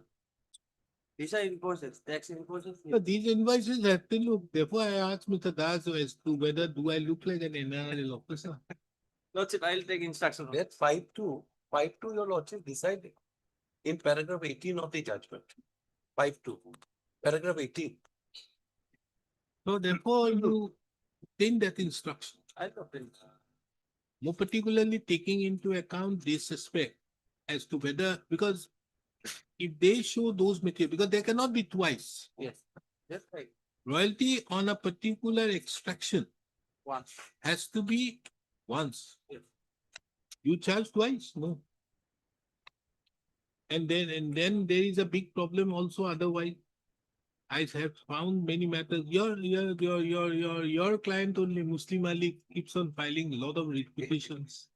That And was, there is a tussle going on with the PWD and the Forest Department as to when the Forest Department will return in view of these contempt cases being filed. even in spite, my lord, even in spite of the order that is passed by this honorable court, they are not complying. That's the whole problem. Even then they are, my lord, enforcing that kind of forest royalty has to be paid. No, first they have to set up a mechanism. Mr. Gugoi, you have also to inform the authorities concerned about the mechanism. Because you see, the mechanism also has to be where you are also involved in that adjudication. Because otherwise, what is going to happen? They may look into it. If they look into it and they find, okay, we are satisfied with these materials, and thereby exclude you, and thereby don't pay you, then obviously you may not have a right out there to claim those things. It is not that all contractors are scrupulous. Unscrupulous is also there. So therefore, you also have to be a part of this mechanism. Find out how to tackle it and come back before this court. This aspect needs to be looked into in that angle also. As to how this mechanism can be ruled. Yes, they are bound to collect in view of that particular Rule 5. They have to collect it because otherwise they may not know. Now, if they are, whether their satisfaction will be enough for you, They will case us. so you catch it. So there has to be a mechanism done in respect to this, how it will be done. And if this mechanism is followed, then obviously in all cases it becomes a smooth sail.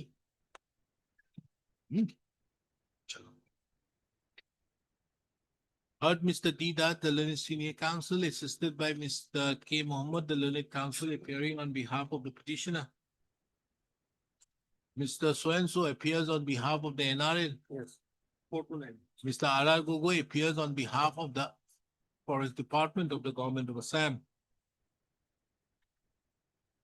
The petitioner herein is aggrieved by the deduction of royal forest royalty from the running account bills of the petitioner in respect to a particular contract. It is the case of the specific case of the petitioner that the petitioner have been purchasing the raw materials for the RMC mix from queries or from whom? My lord, we are From not, the seller.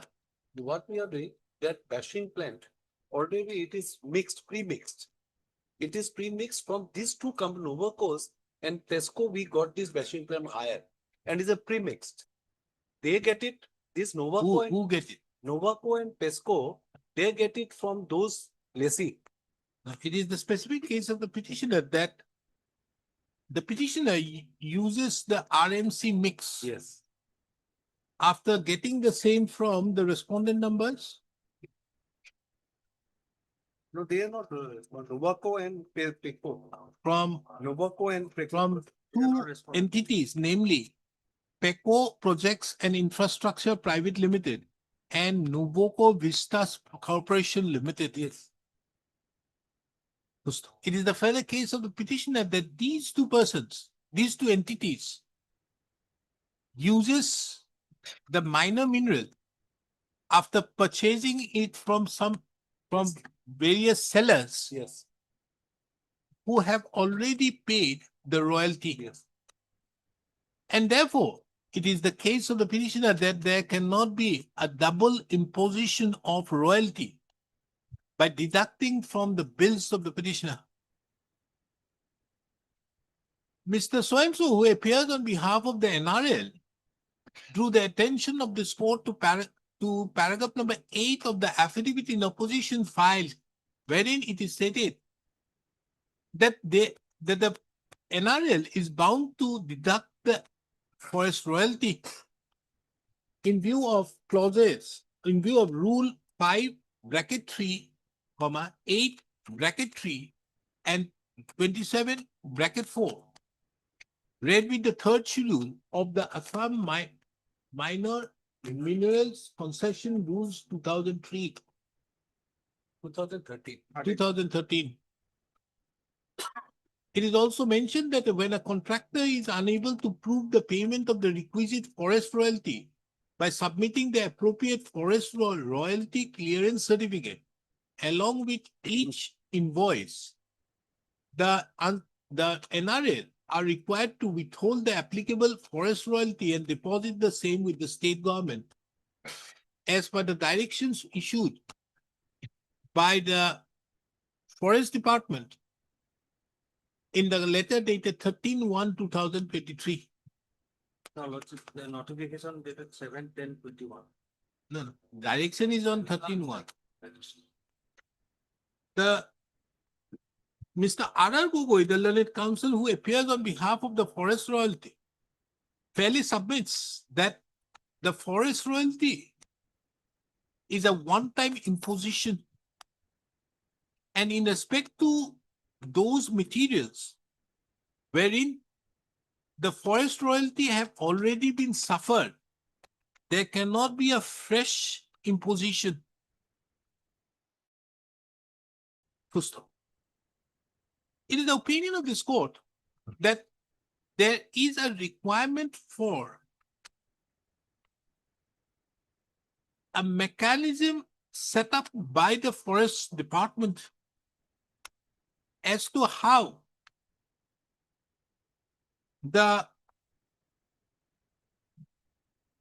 to distinguish those, when mechanism as to how to assert it when deduction of forest royalty is required at the time of payment of the bills to the contractors. Inasmuch as this very issue have been agitated by various contractors in various proceedings. Accordingly, this court therefore directs the Forest Department, more particularly the PCCF, to find out the mechanism as to how the aforesaid aspect could be addressed.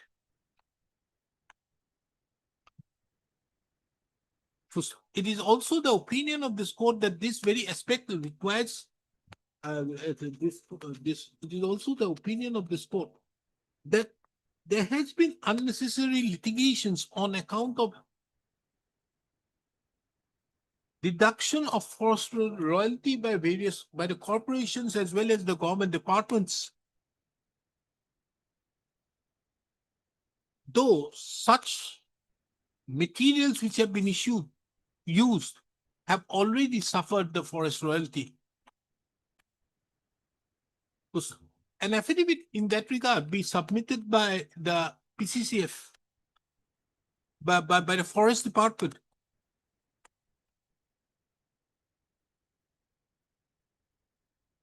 As to how this situation can be resolved.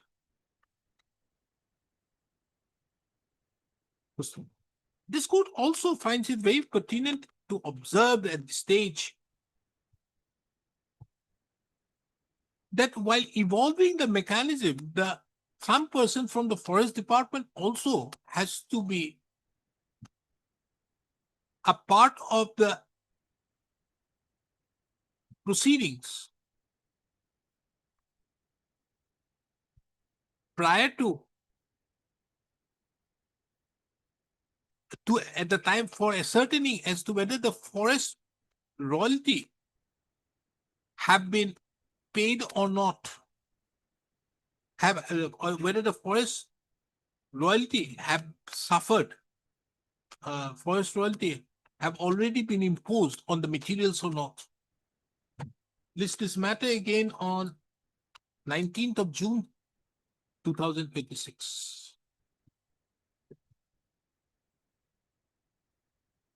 You have to find out that, because once you find out this aspect, then there is no problem.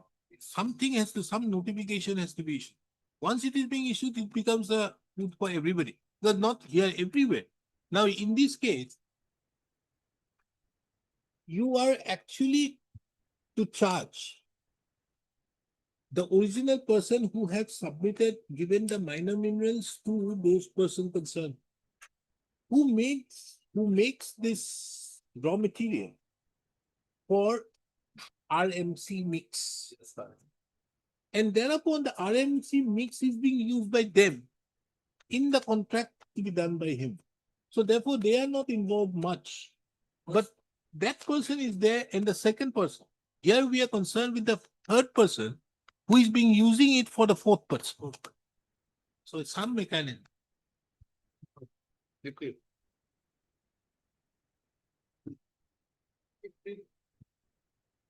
What is this? Acha bhi, Deepak and Co. Yes. The issue is,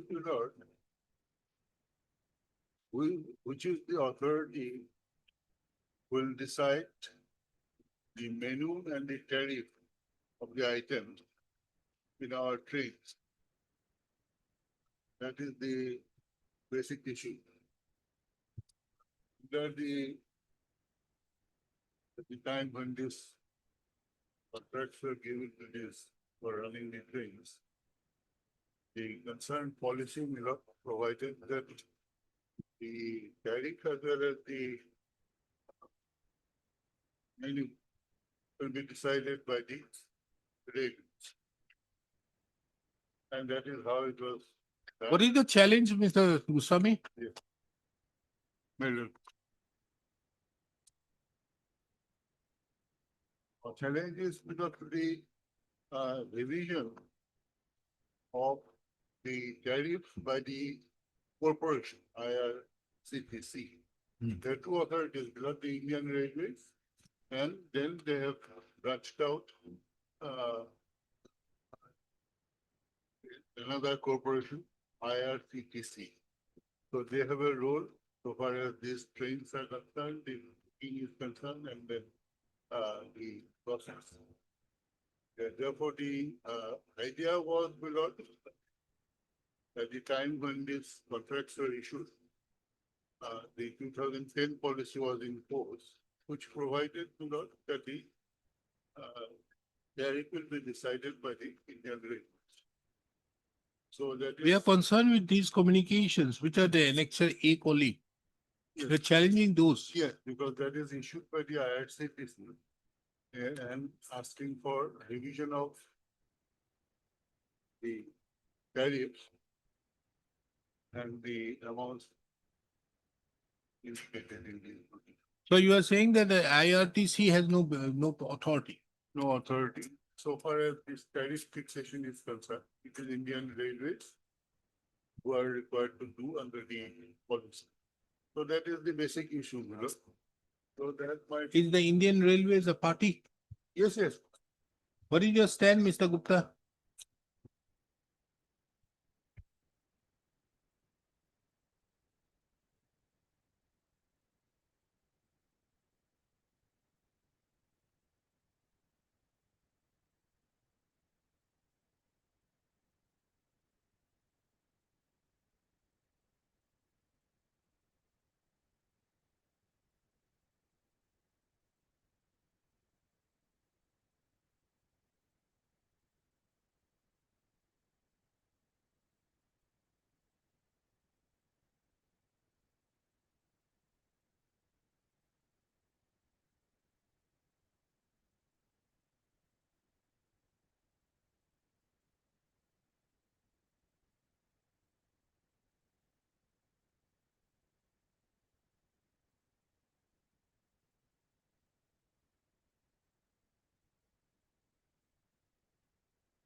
Now, Mr. Goswami, you are no longer having anything to do with this business. No, they're running. I don't know. How are you running? Because you have already handed it over. You are no longer a licensee. Have you been issued a license pursuant Yes. to Selected and given the tender process, where? because it was given.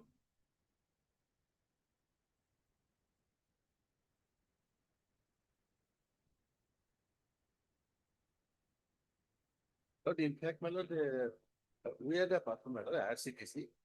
We'll come to that. First, let us see whether the petitioner has a locus. So we are running the trains, These trains we are running. We have mentioned. No, no. The question is this: you were running under the master license agreement. True, because under they issued tender notices and then. we This is applied. given under the 2017 policy. No, it was given originally under 2010. Then We got, it was given for 5 years. Then We got, they have renewed it for another 5 years. then And 1 year COVID extension they have given. So then it is about to now where is your fresh renewal which is in existence as of now? renewal. Yes, as of at present, you have a existing license to us there.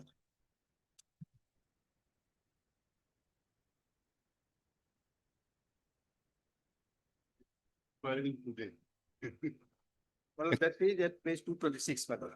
226. That is given by the IRC under the 226. tripartite agreement. Two 26. 226 onwards, my lord. There are 3. 26 of the repetition. Prior to that, your losses may see page 223. That is the tripartite agreement. Renewal of the contracts for operation of management of so and so. Yes. It has been renewed up till when?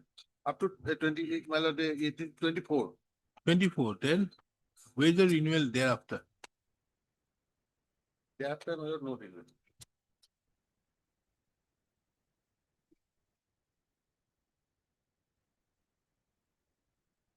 How was they running without renewal?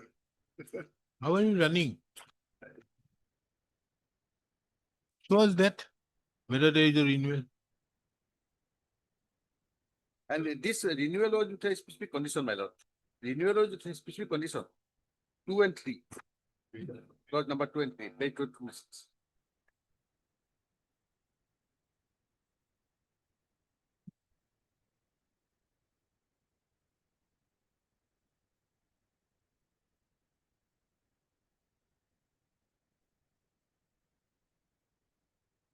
Quoted license fee will be enhanced by 10% as per law so and so. The master agreement, the applicable GST will be so and so. Then in case of revision of catering of tariff, the license fee payable to RCD shall be varied on the basis of pro rata from the date of revision of the catering tariff. So, now the tariff has been revised, my lord. So that is the subject matter of Yes, challenge. my lord. That is why, my lord, Now, this agreement is no longer in existence. The renewal is not in existence. We are in 2026. And what petition, how is the petitioner running?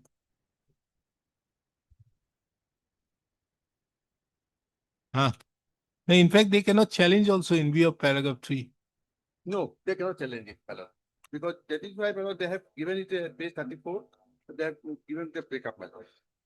10% automatic, but here, my lord, the revision is there, tariff, that is why they have found out. Page 34.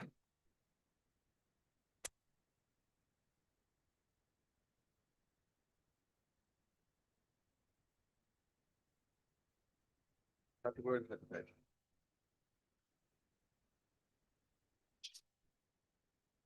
35 last week, I don't have.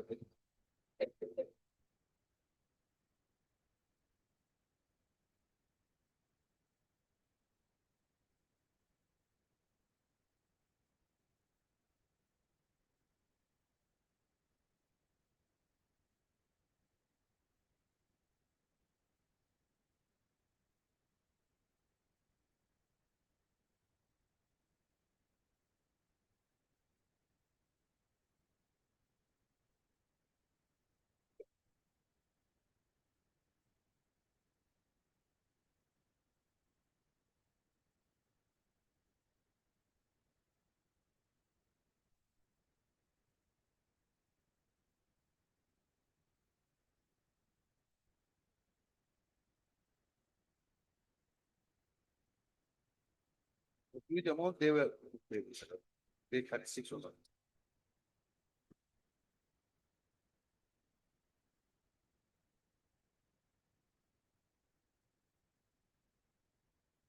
But that is what, Mr. Goswami, the problem is you challenged this in the year 2023, some notification 2022-23 at that point of time. When they ask for the. But as of now, you don't have a contract. There's no contract because here, therefore, it is saying you may have filed it later on. You filed this petition in 2023. At that point of time, you had, when the petition was filed, you had till 2024. So from 2024, you don't have a contract.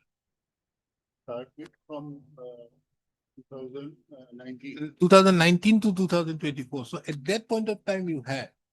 So therefore, there was an interim order. And then there is one more. Now here, okay, then we have to look into, there is a stay. Now you may have to pay certain amount if this petition is dismissed.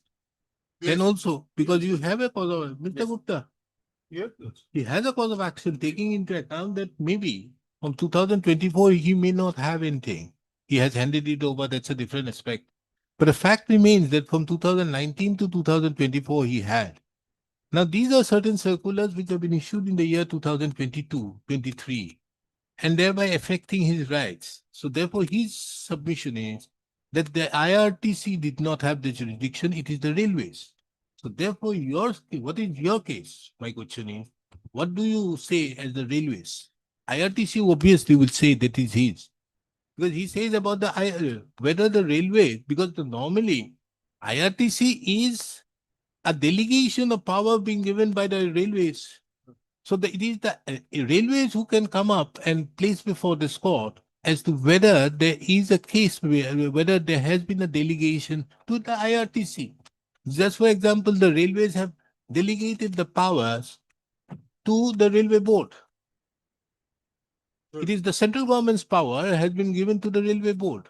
Now that railway board issues various notification and that would be deemed that it is an exercise of power by the central government.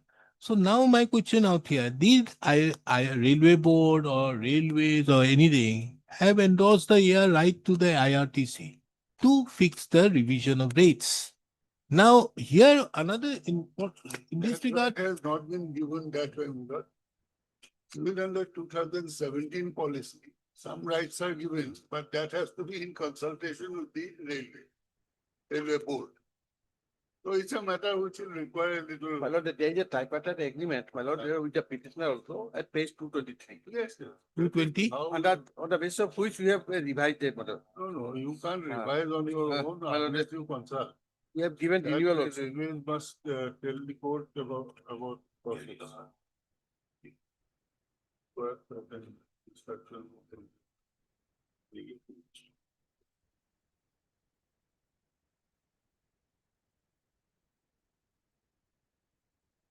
My lord, there are 8, my lord.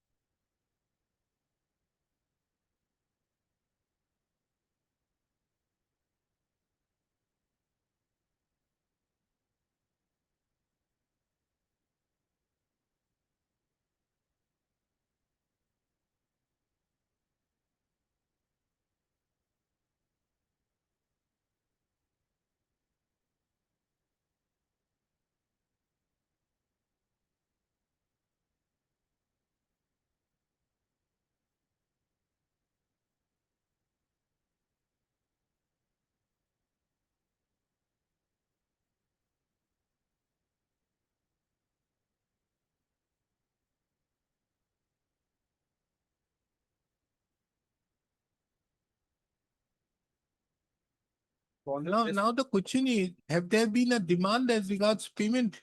Yes, Yes, my yes, lord. because these are. My lord, there is a demand, my lord. Where? That page 36 of my lord. 31 onwards. Eight? 36 onwards, my lord. 31 they have fixed it and 36 onwards, my lord. 51. 36. Yellow strip.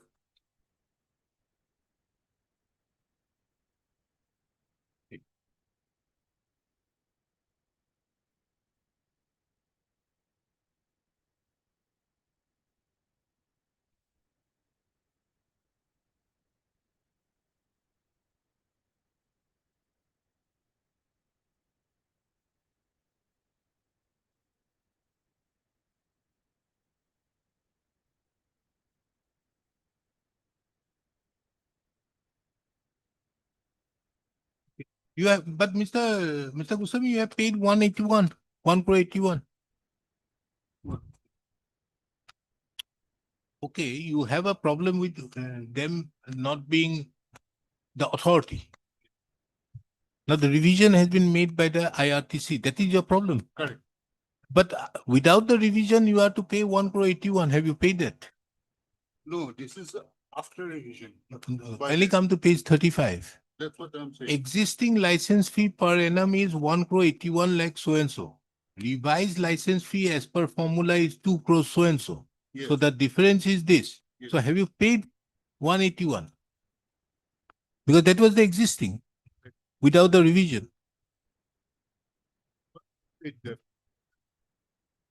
There is no allegation that we have not paid the existing. It is the revision which is in the issue. Have you made the statement out here that you have paid that? Because there is a stay being given. Yes, because that is only with regard to the. Because you are asking the stay for the entire document. No, no. Yes, you have asked for interim stay of the impugned communication dated 8/4, 8/2 and 10/8. Yes, because this is impugned. So this is the 31, communication at 34 and page 36. Page 8/4 35. 22, 8/2 23 and 10/8 23. No, page 35, 34 35. is the 8/2 which you have challenged. Yes, Then 10/8 you have challenged. Net payable up to train number, annexure 1, then dues and the other. Now, this is another one. Demand notice for revised license fee post sale assessment in lieu of CC. Yes. yeah. This is in Immediate lieu amount. of. We have paid and there is no allegation that we have not paid that. It is only with regard to the revision made by the corporation, which is under issue in this petition. Where is the statement made to the effect? Obviously, they would not be accepting that. Why will they accept?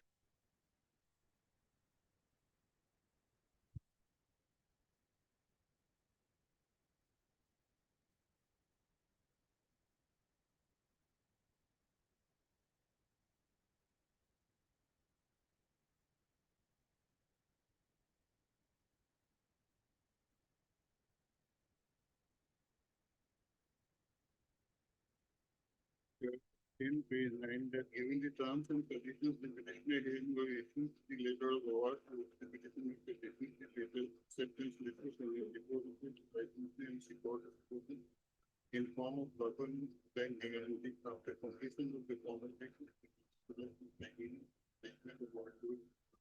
Lettering service and the apostate paints were executed between the petitioners and the respondent of either one of the letters of acceptance and all that collectively with the F that is from page 73.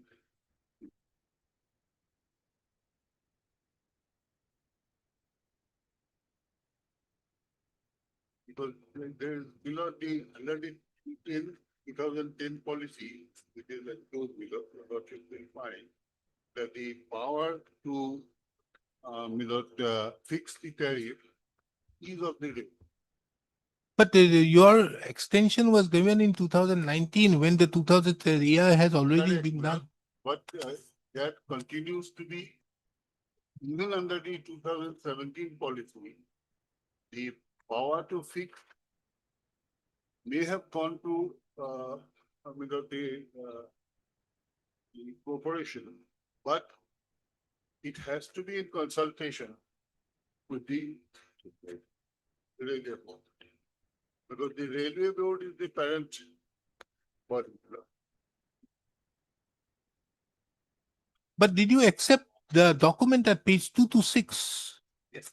If you have accepted this document, how can you now assail the power of the IRTC?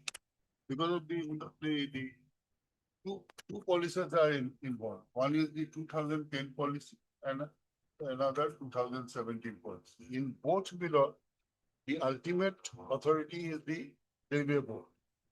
And if they say, if the corporation itself revises without consulting the railway, even under the 2017 policy, that will be without jurisdiction. That is the whole case.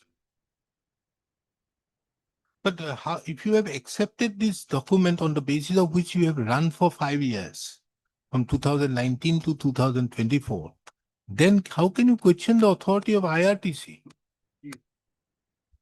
Accepted and given the work by the railway. In 2010. But And that power of revision or extension is inbuilt, and that was given as per the original term of the document. Understood. But extension was given, you were given from 2010 or whatever may be till 2019. Correct. Because that was the extension from 2014 to 2019. Because as per particular clause, I think clause 17, if I'm not wrong, there is a power of extension being given under the 2010 Act. Yes, yes. But 2017 did not conceive of an extension. 2017 did not conceive of an extension. That is. That has been already decided by me, division bench, upheld by Supreme Court. Matter is closed on that. No, we are not on renewal today. No, I'm not on that.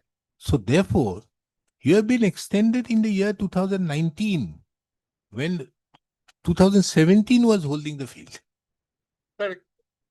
So now, mainly on the basis of the 2010 catering policy then, which was happening out there, can you now say, after accepting this extension which has been made in the year 2019, wherein it is said that the IRTC would be doing it, and now can you say that the IRTC has no business? The whole thing is that your logic is right. But the problem is there is a 2010 policy, which is annexed. Then comes the 2017 policy. The extension takes place under the 2017 policy. That also provides for it. Only thing is, your lordship will not find the 2017 policy as a part of the. No, because the extension was not granted in terms with the 2017 policy. You see, kindly come to page 226. Quoted license fee. Serial number 2. We were given in 2014. 14, that is under the 2010. Correct. For 5 years, that is 2019. We are renewed in 2019 for another 5 years. That by that time the 2007. Understood, but kindly see page 226. Yes. I want- Quoted license fee will be enhanced by 10% as per clause 17.5 of the, I think, catering policy 2010. Then kindly turn to page 58 to have a look at this. It requires a little bit of. Really good. Yes.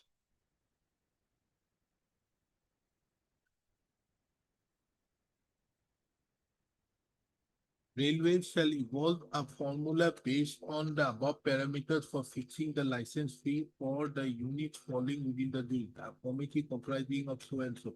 Because 2010 IRTC was not in the scene. So then, therefore, now kindly see there. And clause 3.2 and 3.1 of the master license agreement of SDB contracts. The applicable GST would be applicable after those enhancements. In case of revision of the catering tariff, the license fee payable to the IRTC shall be varied based on pro rata from the date of revision of the catering policy. Provision of 8 numbers appears in each rule. All extensions pertaining to the concerned so and so would be clear. So this is the offer, and you had to accept it, unconditional acceptance. Specifically made clear that this letter does not confer any promise or assurance by IRTC to renew the contract, and the IRTC retains the prerogative right of renewal as licensor. Now, in pursuance thereto, you have this particular contract. Where is that page 70? If your lordship kindly turn to page 59.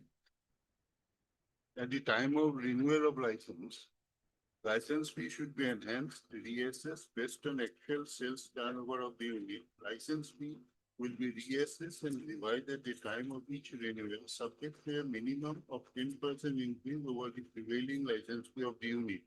To arrive at a realistic figure, Union Railway will ensure that a fair assessment of sales turnover revenue is conducted during the peak period and lean period and with periodicity of 3 months in order to assess the actual sales turnover so as to fix the revised license fee. Renewal will be done for the existing licenses only on withdrawal of court cases by the licenses, if any, as gave the railways payment and all that. This is part of the 2010 policy. So when the revision came, this was followed. And so far as the revised thing is concerned or our dues are concerned, then it is not the case that we have not paid them. Only thing we are concerned with the revision made by the IRTC, which we say, if it is under 2010 policy, it is absolutely without jurisdiction. Even under 2017 policy, it can only be done in consultation with the railways. Without that, it can't. That's the whole issue. Unfortunately, Milord, the 2017 policy is not part of the report. That is why your lordship may not be in a position to see the entire picture. Milord, and also several litigations took place. In connection with this, and some arbitrary arbitration awards were given, and that has been decided. They were claimed.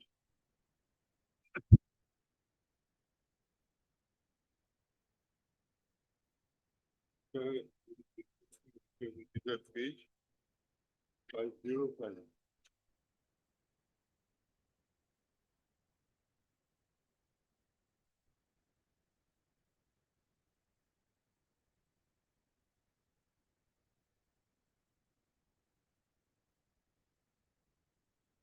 But what about this tripartite agreement which have been entered into prior to that on 6th of October 2017, page 223, Yes. That is whereby IRTC comes into the scene correct. for the first. But in consultation with the to the government, Huh. railway board. No, all three are there. You are there, Yes. IRTC is there, Yes, and railway is there. yeah. Now here it says, page 2 to 3, whereas the Ministry of Railways, Railway Board had announced the catering policy 2017 commercial, as whereas so and so have maintained carry out unbundling by creating a distinction primarily between food preparation and food distribution. So and so shall be responsible for management of the so and so. We are concerned with the terms and conditions here. Finally, CCM license shall be continued to provide demand so and so for the period of the license by unless terminated earlier. So and so, so and so, so and so agreement authorized and shall have the power to inspect the trains and impose so and so. Authorized so and so shall continue to have supervision and monitoring of the demand on all mobile units and shall impose and realize fines, penalties on licensee only in case of deficiency. So,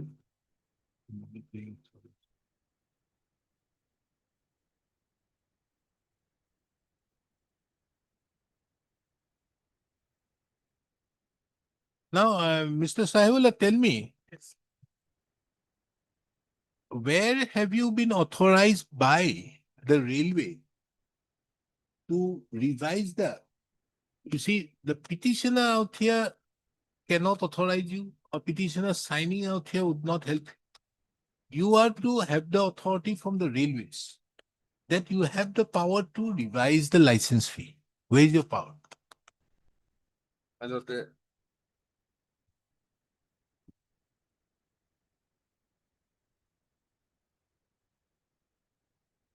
we have renewed their license. No, renewal is different. Renewal. You have the power being given now. Therefore, in the tripartite agreement, it says that the railway wants to distinguish between food preparation and food distribution.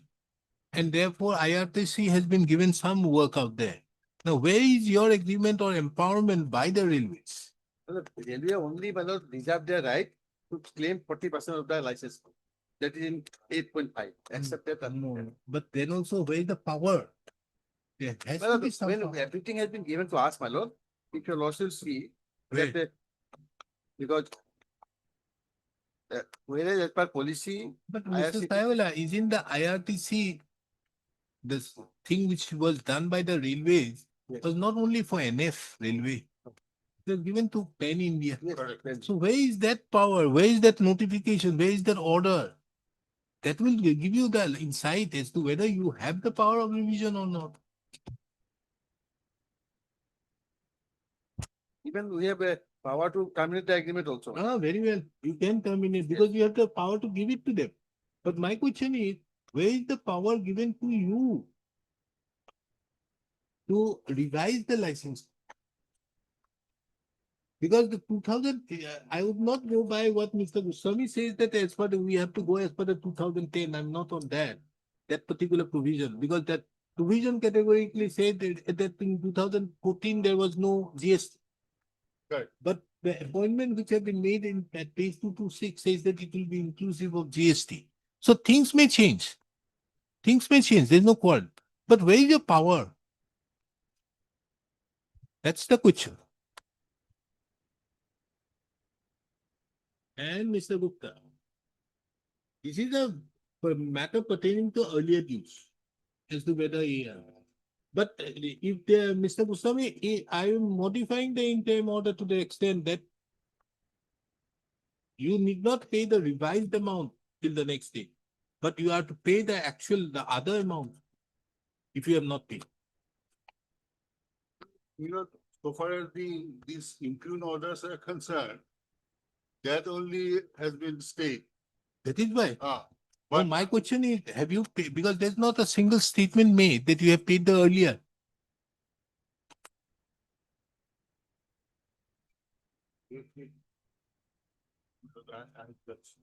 Because that is the order. Because if your basic contention before this court is the IRTC does not have the power to revise. So therefore, the revision may be bad, but the actual license fee may not be bad. Correct. So therefore, that amount has to be paid. No, possibly may not that has been paid. Now, if it has been paid, it is okay, but in the meantime, till the next date, you pay that amount if you've not paid.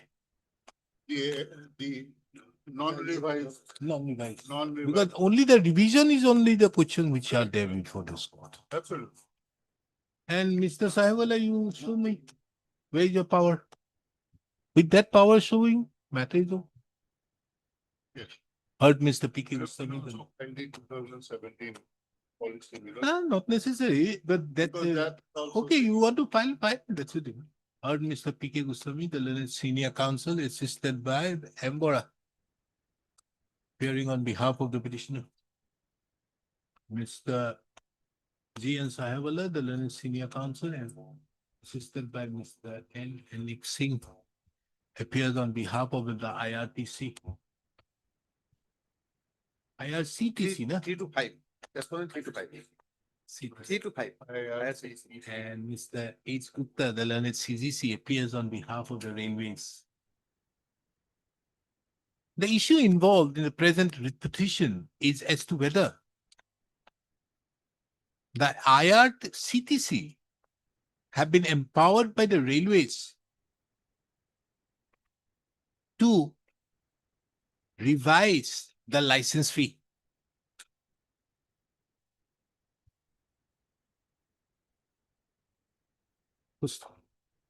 It is very pertinent to take note of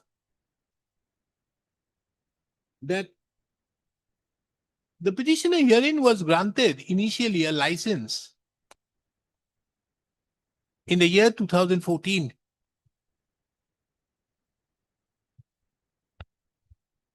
This license was issued in terms with the catering policy of the railways of the year 2010.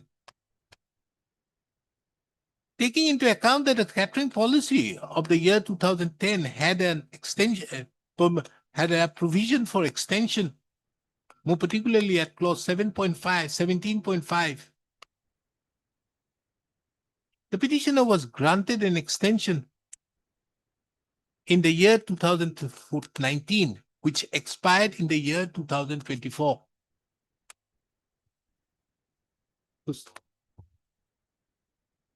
There's no material before this court which should show that there has been a further extension beyond 2024 to the petitioner. Rather, the claim of the petitioner seeking extension in terms with the act in the catering policy of the year 2010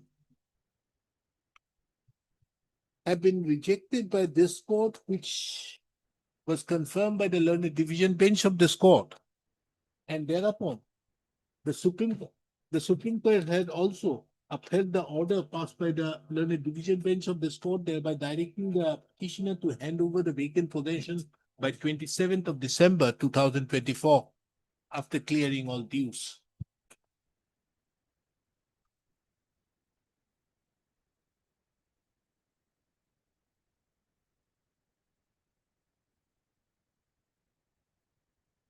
Be that as it may, while the said proceedings pertaining to the renewal was going on, an issue arose as to whether the IRTC had the authority to revise. And alleging that in terms with the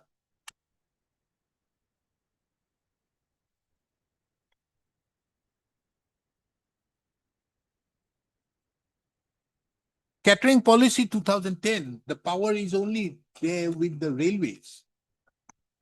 The petitioner have assailed the circular issued by the IRCTC dated 8/4/2022.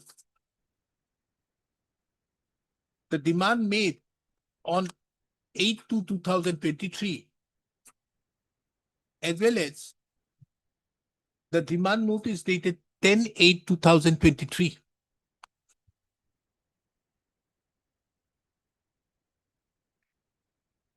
The record reveals that this court, by an order dated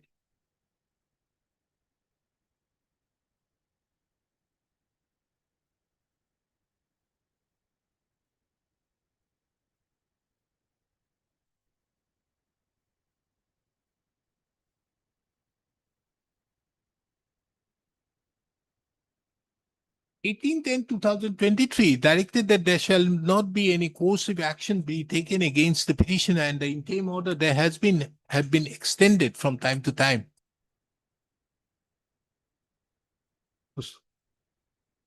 Taking into account that the petitioner had challenged the power of revision of the IRCTC,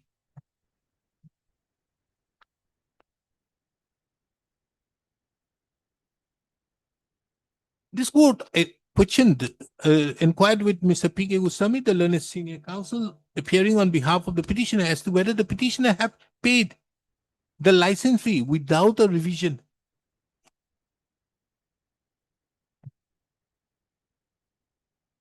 Without applying the revisional rates. The learned senior counsel submits that he would obtain instructions in that regard. That he would ask Ms. Embora, the learned assisting counsel, to obtain instructions in that regard.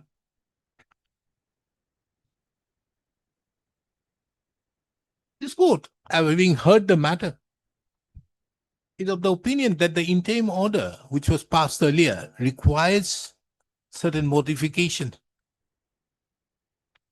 This court, accordingly, this court passes the order, directs that no coercive action shall be taken upon the petitioner, subject to the petitioner depositing the license fee before the railways, before the IRCTC,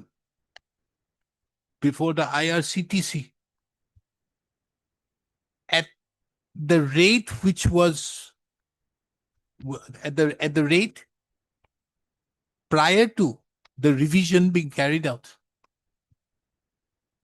within 15 days from today. You also see that page 36, they have also excluded this thing. No, it's okay.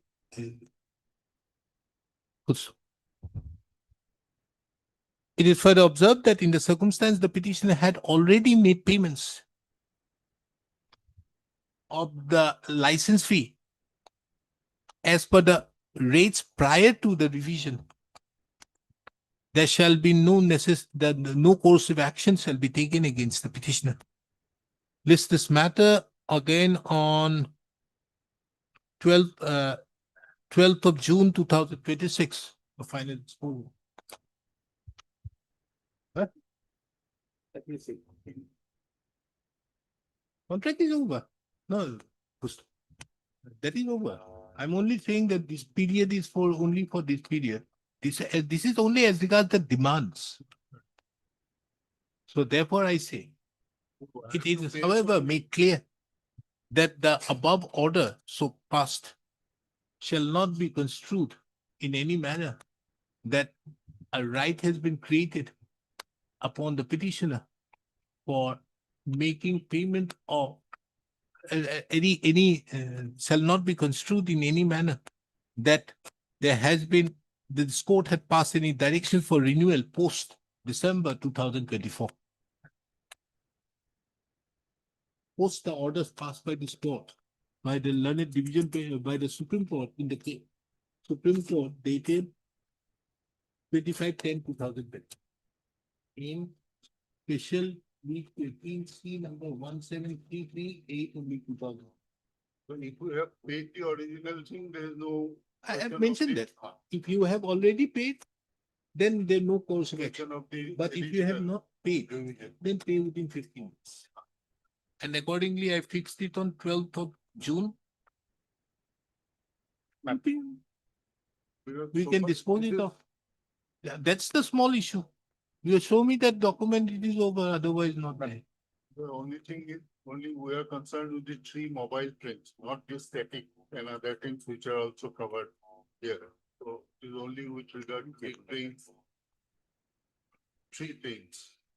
No, the license fee, I'm not on that. So therefore, that was renewal not granted in that. Good. It is okay. There is no extension beyond 2024. Because we There is don't one find yet it. possibly that COVID thing. The COVID was there prior to that. Correct. So therefore, the order is only to that effect. Now you are to pay if you have paid certain amounts pertaining to the No, old, as per the that is old, the- and if not, you accept it. Non-revised payment No, I have Prior to the revision. applied. Equal.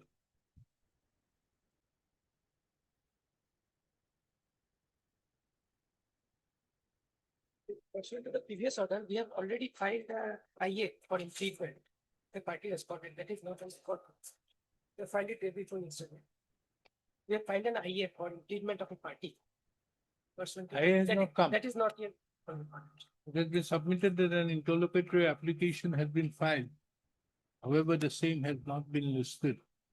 Taking into account the matter stands adjourned to be listed again on 18th of May 2026. In the meantime, the registry, the registry shall list the the present writ petition along with the interlocutory application file being filing number 5004, 2026.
What happened thereafter? The report was called for, madam. Lordship, we've received the records.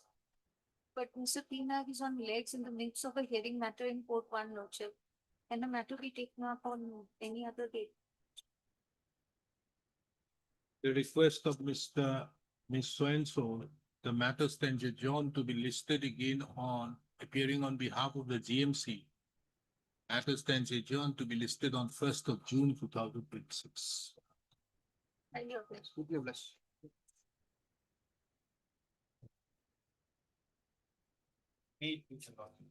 Not, this is non-payment of perpetual bill. Total bill amount. We need some more time, madam, because earlier wrong communication was made, madam. There is a matter. Non-complete, Wrong communication was completion made. certificate given. Completion and Then- sanctioning of home department is also there. Sanctioning of home department. Where? Page 26, my lord, annexure Page 26, ma'am. 28, 26, ma'am. 26 to 28 are all sanctions. Yes. Administrative approval.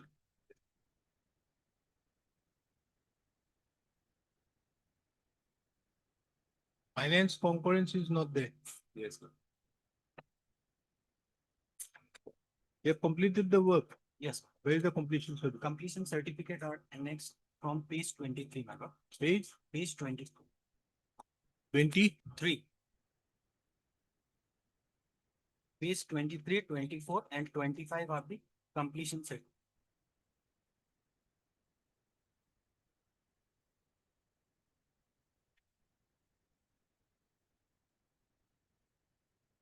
Why can't we read the portion where it has been said to be completed?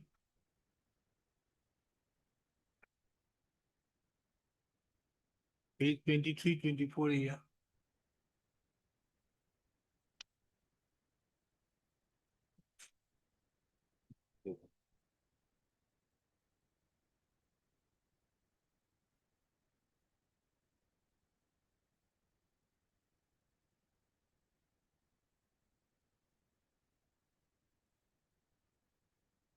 How much amount? Total amount is, my lord, 13,08,170. We have carried out 3 works now. Under the.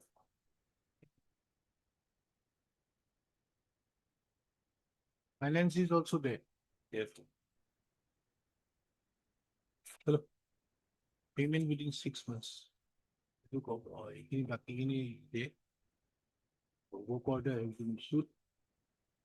So completions report has also been submitted as well as there is an administrative approval, which clearly goes to show that their work has been done.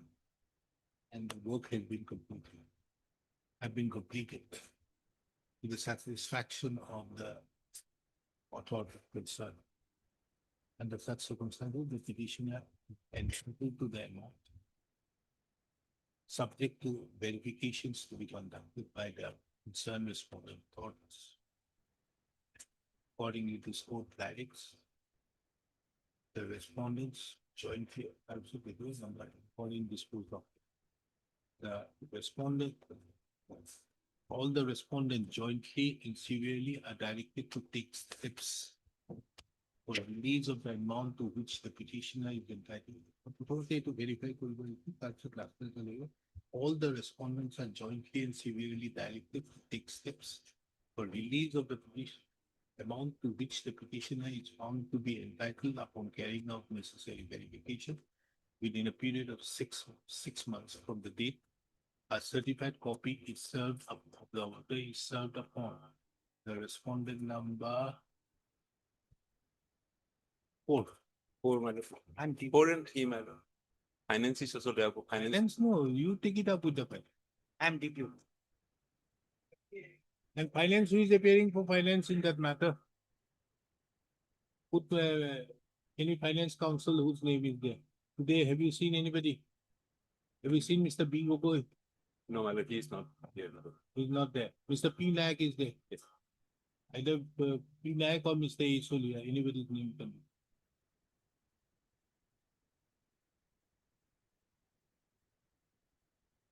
What is this? Who appears in this matter?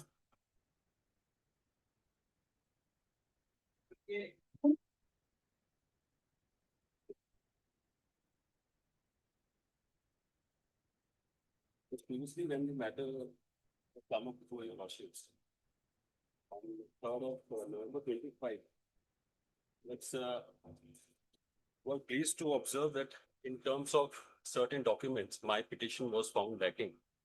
While observing and evaluating a document which I was referring to, and certain annexures were mentioned in that document notes. Having resort to the additional affidavit notes, I placed on record. You have partially completed the work. Partial completion notes. Then It's a case of why partial you are completion. entitled to any amount? Please, madam, may I just? These are allow questions me? of terms and conditions are there as to whether you are entitled to that. You are asking for the running account bill out here. But the fact remains that after completion, if you don't complete, there are penalty clauses will be there. Well, So therefore, go to the civil court. the fact remains, well, still date, till the time I filed this petition. Huh? Well, still the time of filing this petition. And I had been incessantly pursuing them for my payments. But you have not No objection completed has the ever work. been raised, Manoj, from their side. Mr. Counsel, you have not completed the work. But may kindly, Manoj, allow me a minute's time to refer to their documents, which I have placed on record. And in their counter affidavit, they are in denial of their own documents. They say it does not bear their signature, but their signatures are very much there.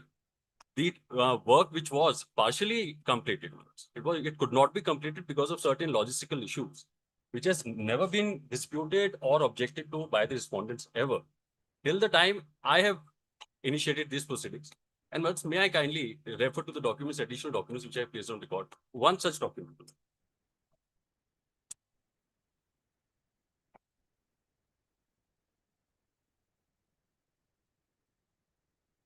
At page 112. Yeah. The matter pertains to Karbi Anglong Wellness Council, which is the Autonomous Council, 30-member council, headed by Chief Executive Wellness Member. Page 112, kindly see my representation with the authority and seal of the said authority. He says, please process. This is dated 17th of April 2023. Well, flowing from this, the demand proposal gets raised by the respondent, which is dated 24th of April 2023, page 98 of the very said compilation. Page 98, Malus. Page 98 of this very said compilation is the demand proposal. Yes. Much would see the contents. May I just read out? With reference to the subject cited above, I have the honor to submit here with the demand proposal for payment to Messrs. Skylark Infra for an amount of rupees 5 CR. So and so only on the head of account, so and so in the year 2023 prescribed format along with necessary enclosures. Previously, when I had filed this rate, these enclosures were not there on record. My sincere apologies. And Malat said, kind enough to direct me to have these documents placed on record, the work order and these enclosures referred to by them only. Now these documents are there on record, Malats. The incomplete bill, they say, does not bear their signature. First, we kindly have the page 103.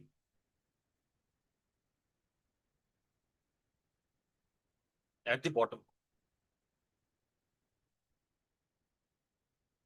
103, Malats. 103.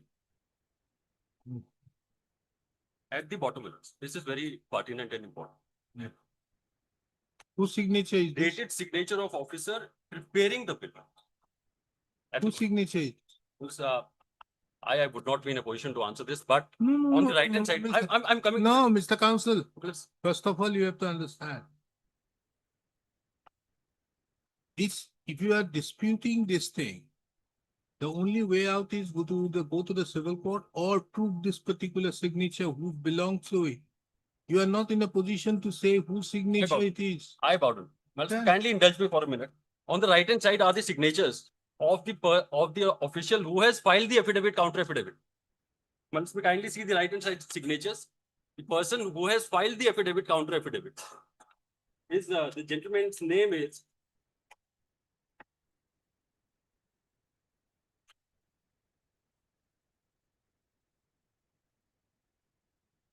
Budhu Terong, please, Manoj. but his signature is different in the court. Well, he is the person who has, he's the official who has issued this document. I will refer to at page 98. Is also Buddha Deo Theron. Chalo, The demand proposal. we dismiss. Malus, may kindly allow me to withdraw. No, don't withdraw. If you withdraw, you will lose on your limitation. Please, Malus, I was only concerned about it. I'll dismiss it, giving you the limitation of Please, by giving you the waiver of 14. Mashallah, then withdraw. Heard Mr. P. Dagar. P. Dagar. I know it's Ajay Dabas. Ajay. Dabas, DAB as well. So and so the learned counsel appearing on behalf of the petitioner, Mr. Jayanto Sutia, the learned senior counsel, as well as the standing counsel of the Karbi Anglong Autonomous Council, who appears on behalf of the respondent numbers 3, 4, 5, 3, 4, 6, 9, 6, 9. 7, 8, 9, 9 I am appealing. 7 and 8. 9 who appears? 6, 7 and 8. And 9. Mr. So and so appears for respondent number 1 and 2. 1 and 2. 5? 1, 2, 5 and 9. 9. Okay. Millennium. The present petition has been filed by the petitioner seeking a direction upon the respondent authorities for payment of the outstanding bill amounting to rupees 5 crores 7,80,954.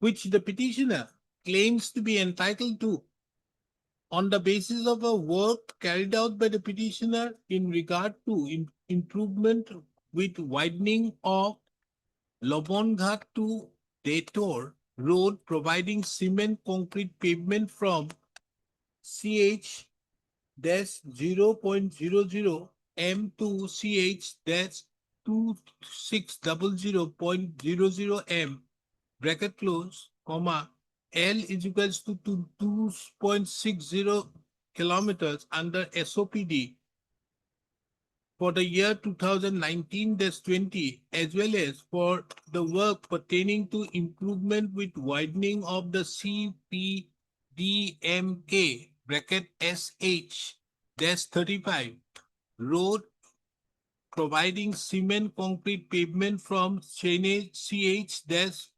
40,000.00 M to Cheney's 43,800 4 lakh 38,900.00 M bracket close is equals comma L is equals to 3.90 kilometers under SOPD for the year 2019-20 প্রেরণ ভুল হয়ে আসছে। পুস্তক। It is the case of the petitioner that the petitioner had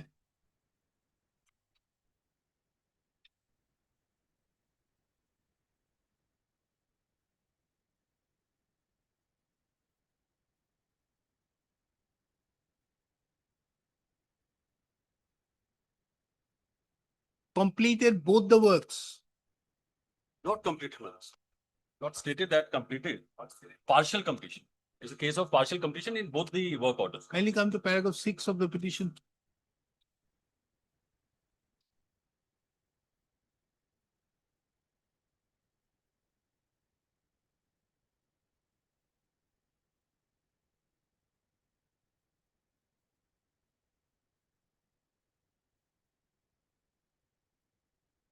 It is your specific case that you have completed.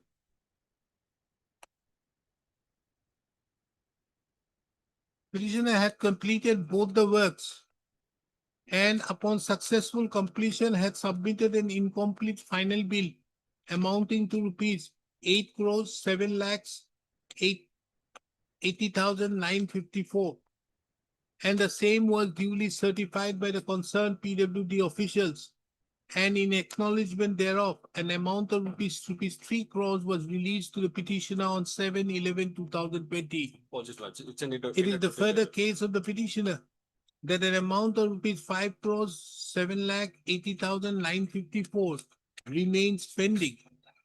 The petitioner thereupon have written various correspondences which have been collectively enclosed as Annexus 6 colli to the petition. In addition to that, the petitioner have also issued legal notices to the concerned respondent authorities, claiming the said amount of rupees, the outstanding balance of rupees 5 crores 7 lakh 5 crores 7 lakh 80,954. So having not, in spite of those, as no payments were made to the petitioner has approached this court by filing the writ petition on 10/1/2025. The records reveal that the respondent number 6 have filed an affidavit in opposition. In the said affidavit in opposition, it is categorically mentioned that the work in question, both the works in question have not been completed, isn't it, Mr.? Have not been completed. And the petitioner had submitted an incomplete running bill amounting to rupees 2 crores 60 lakh 88,500 without completing the allotted works, and the said bill also did not bear the signature of the petitioner. It was also mentioned that the petitioner also submitted a running bill of an amount of rupees 5 crores 20 lakhs 24,573, out of which a sum of rupees 3 crores have already been released. It is further mentioned that approximately 40 meters of the said road remains incomplete. Pusto.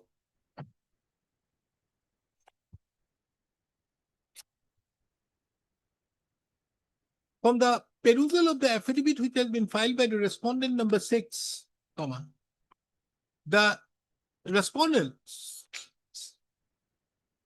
disputes the claim of the petitioner to the entitlement of the said amount on account of non-submission of the bill with signatures, as well as also on account of incomplete work, on account of the work remaining incomplete. This court have also perused the additional affidavit which have been filed by the petitioner, wherein the petitioner submits that the work in question have been completed and the signatures which the respondent number 6 have denied is there in those incomplete bills so submitted by the petitioner.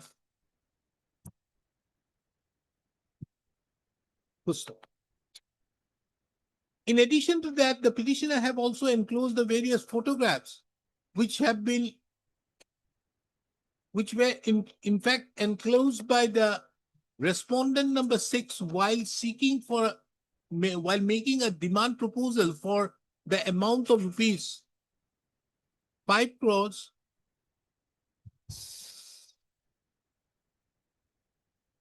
7 lakhs 80,964. This court have duly heard the learned counsels appearing on behalf of the parties and have also perused the materials on record. From a perusal of the materials on record, it appears that on account that though the petitioner herein claims that he has successfully completed the works in question, the respondents categorically denied to the same. In addition to that, the respondents have also mentioned that the bills which were submitted by the petitioner were not properly submitted.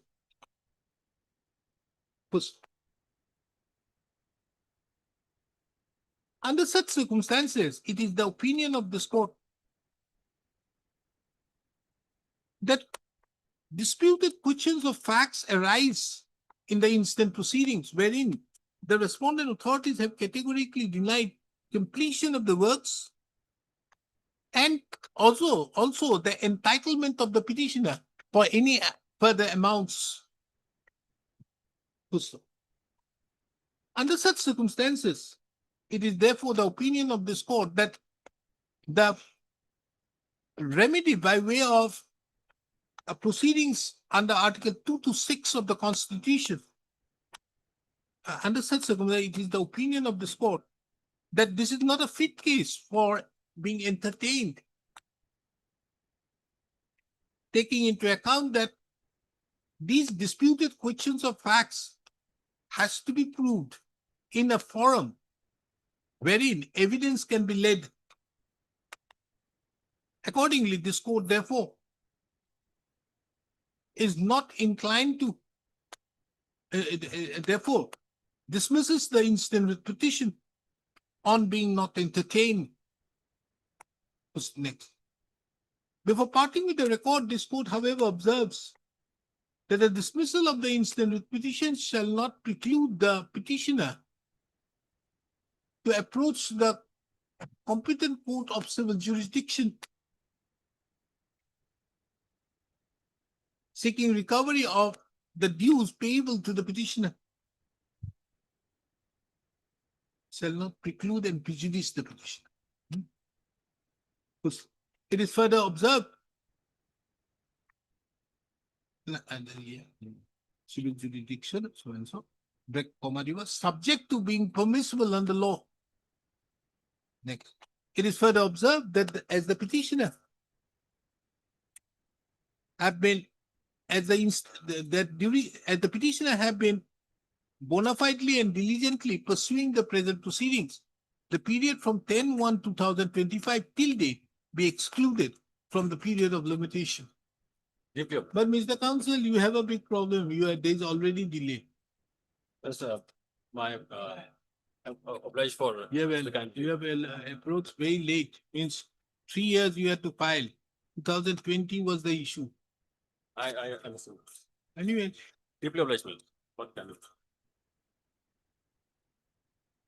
Yeah, please, your worship. My lord, in this case, my lord, we are also paying for contractor's payment, payment of contractor's bill. Let's see, kindly see the office note dated 12/6/2020. who is to pay? That is the Urban Water Sewerage Board, my lord, response number 234. How much amount? Total amount, my lord, actually partially completed, my lord. Lordship may kindly see. No. First of all, where is the amount? Total Not a amount was single word has been 16,88 mentioned lakh. how much amount you are entitled to. How do I get the passing order? My lord, I cannot. No, this type of Lordship, litigation should be kindly- dismissed. Lordship will kindly. No, I'm not going to do kindly see. that. You have not even ascertained how much amount is there. There's Yes, not a single mention. Yes, sir. Lordship will kindly see. No, not going to see. And one RTI application was filed, and against that, my lord, Lordship will kindly see the reply was filed, page 68. my lord. Page Page 68. 60. 68. 68. That is, my lord, paragraph 6 and 6, 7, and 8 kindly. my lord.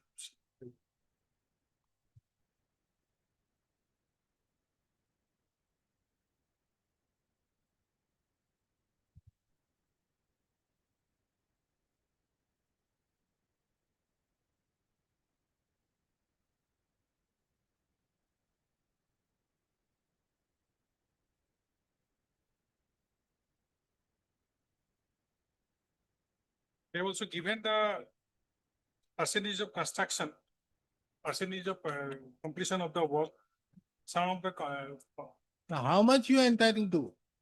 You don't know anything. yes, that is true. I have to ascertain. This one, I have to ascertain. for a perusal of the petition, there's nothing mentioned as to what the petitioner is entitled to. It is the opinion of this court that if the petitioner is not aware as to what is his claim, the very filing of the instant petition is misconceived. Mr. So-and-so, the counsel appearing on behalf of the petitioner submits that the petitioner would like to file an additional affidavit, list the matter upon filing of such additional affidavit. Okay.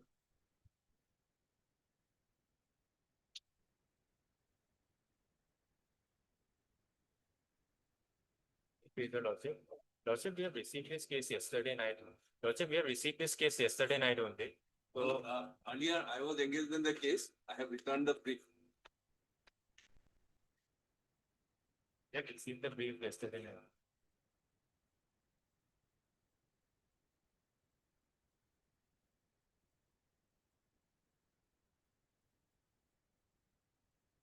What did the affidavit say?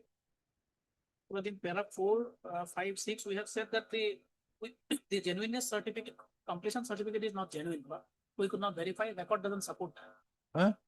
The record doesn't support. Repeated, it says the petitioner failed to submit the original copies of 8 bills, completion certificates, original agreement, PWD formal order, photographs, inspection report of the concerned demand, etc. as required in demand submission proposal. Okay.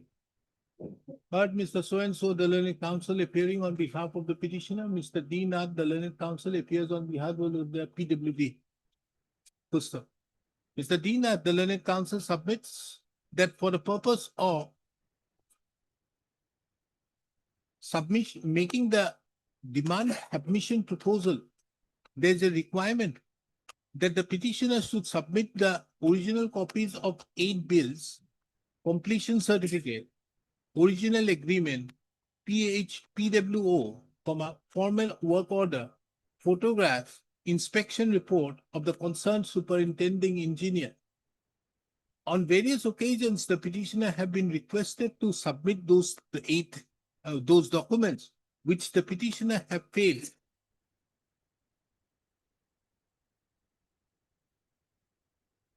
Can you see para 5 also?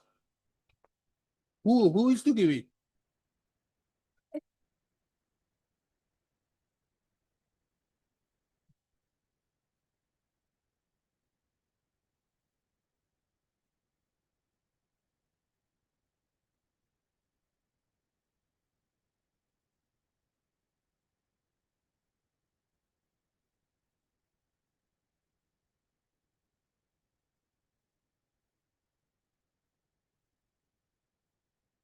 it is further mentioned that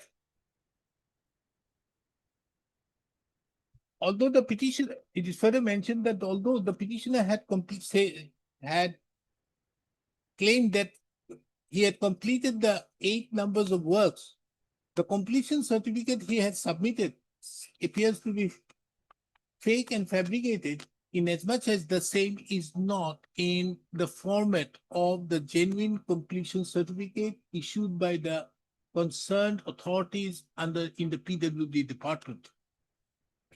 Taking into account the above stand, the learned counsel appearing on behalf of the petitioner submits the petitioner may be granted some time to file an affidavit in reply. List the matter upon filing of the said affidavit in reply. Lordship and wakalatnama as well. And wakalatnama as well. Wakalatnama you file. That's okay.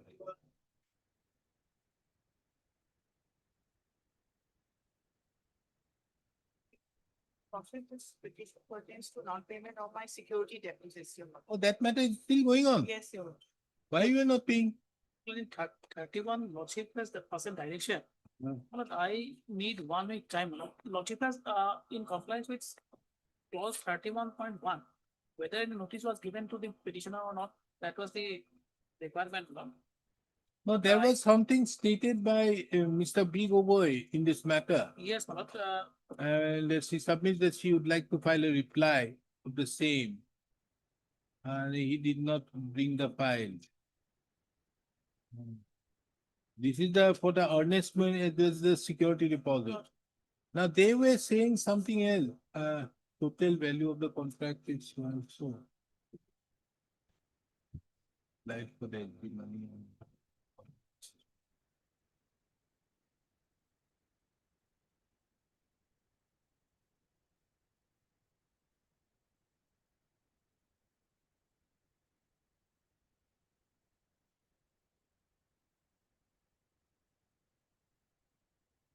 So the package was extended.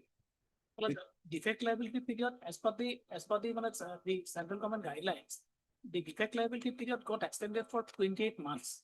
Now the requirement is that as has been observed by your lordship, that under clause 32.1, for extension of the defect liability period, one notice has to be given. That is the stand taken by the petitioner in the reply. So whether that notice was given or not, that information is required from the author. I prefer 1 week time. Oh, petitioner has filed an additional affidavit. Additional affidavit they have.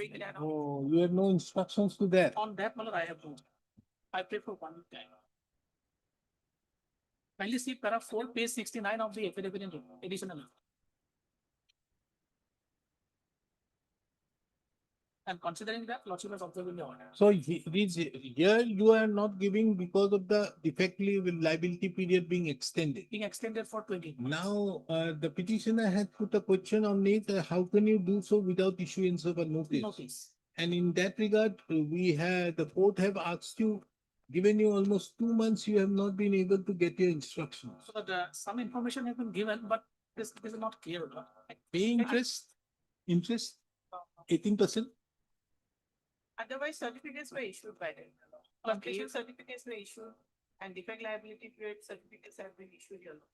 But if the notice is given and the period got extended as per the terms of that. But does it take 2 months to get your instructions? But because of some difficulty, my friend is not here. PWD was also involved in the elections. Field level officers are there. I'll give you 1 week time. Next week I'll. Mr. Dinath appearing on behalf of the PWD submitted that 1 week time may be granted to obtain instruction as to whether the defect liability period was extended in terms with clause 32.1 by issuance of notice upon the petitioner. So it is noticed that the PWD authorities have earlier sought for time on 30/3/2026. Under such circumstances, a final opportunity is granted to the PWB to obtain the necessary instruction.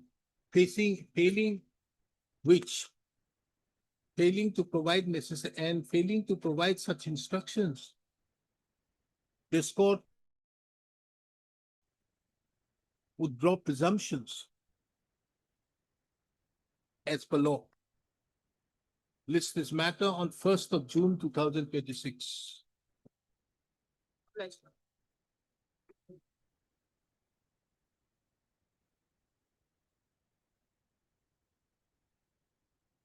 May I please, your lordship?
Yes. May I please, your lordship? Lordship, in this matter, the petitioner had completed the balance work on 31 and 25. And thereby, we had also issued them the clearance. When did they do that? It was completed on 31 August 2025, lordship. Now, lordship, we have also intimated the petitioner that we are ready No, to. they said that they completed 5/8/2025. No, lordship, partial works were still there. That was the issue related to this revocation of the bank guarantee. But in this process, lordship, what has happened is that we have communicated to the petitioner that we are ready to return back the bank guarantee, but only as after the completion of the warranty period of 1 year, which is completing on 31 and 26, lordship. 31. 8 August 26, lordship. Mr. So the learned counsel appearing on behalf of the ONGC submits that the ONGC is agreeable to return the bank guarantee of rupees 1,88,114. The amount pertaining to the bank guarantee, that is rupees 1,88,114. After the Completion of the warranty period, lordship. completion of the warranty period, which is ending on 31/8 2026. The learned counsel appearing on behalf of the petitioner submits that he has no issues. The petitioner has no issues in this regard. Under such circumstances, list this matter on 19th of August 2026. Oh, no, not 19th, on 3rd of September 2020, let us have it on 10th of September, 9th of September 2026 for an update. Lordship. May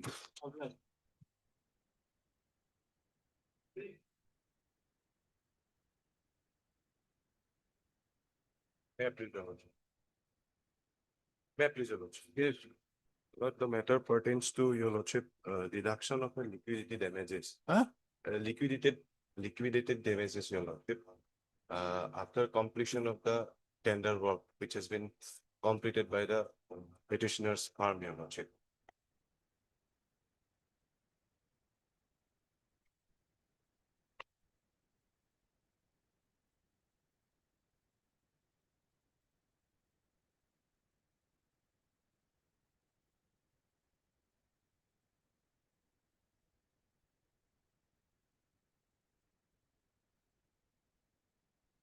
Lordship, Lordship, yes, it's a fact that there is a delay for completion of the said tender work in Lakua Thermal Power Station, your lordship. Your entire case which you have framed or which have been recorded in the order passed by this court on 27/8/2025 Yes, lordship. is wrong, taking into account section 74 permits. Yes, lordship. If an amount has been fixed Yes, lordship. in the tender, Yes, lordship. it can be permitted. Now, what has been imposed out there, the tender conditions stipulated Yes, lordship. 10%. Yes, lordship. So they have imposed that. Yes, lordship. So it is in consonance with 74. 74 says you don't need to go for any further, any evidence is not required when the amount is already been assessed prior to that. That's 74. But however, your lordship, after completion of the said tender work, they have. Understood, but you did not complete. That must have been the term of the conditions. Yes, lordship. Where is that? No case, Mr. Counsel. Where? Where is the contract? Our contract is. And which is the term of the contract? Compensation. Liquidity damages. Where? 66 years. Paid? 66. 66. Yes, lordship. Not 16. 61. The liquidated net shall be payable for delay in completion of the work at the rate of 1% of the executed work per week. The liquidated damage so payable shall not exceed 10% of the executed value. However, the payment of the liquidated damage shall not in any way relieve the contractor from any of the obligations to complete the work. Yes. Now, you say that 10% has been imposed. Yes, lordship. They have. Now, how many weeks of delay was there? Total, your lordship, 278 days delay, your So lordship. then it is in our less. part. Yes, lordship. Even then, your lordship. I may think you submit, should be satisfied only 10% has been imposed. This is as per the terms. No, your lordship, as may submit, your lordship. May submit, your lordship. Please, sir. Your lordship, in the completion certificate, they did not submit it that they're due to our delay for completion of the said tender work. They have incurred losses. Not necessary. That is 74. 73 requires it. 74 does not. That is why I'm saying your basic case which has been submitted on the date before this court on 27/8/2025 is a misconceived case. When you have a 207 days of delay per week, delay is 1%. Yes, lordship. Now it is 207 days is how many weeks?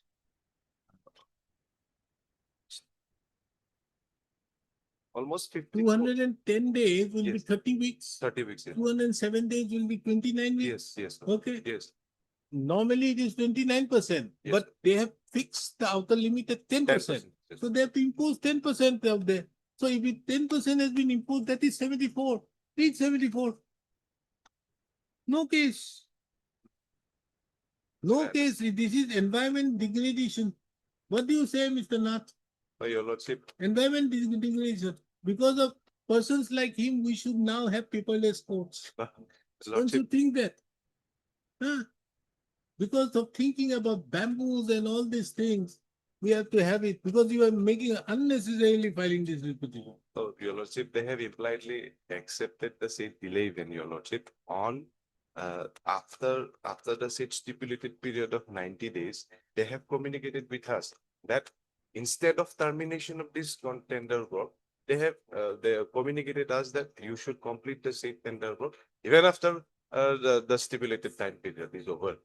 Obviously, But, That is what is 16.1.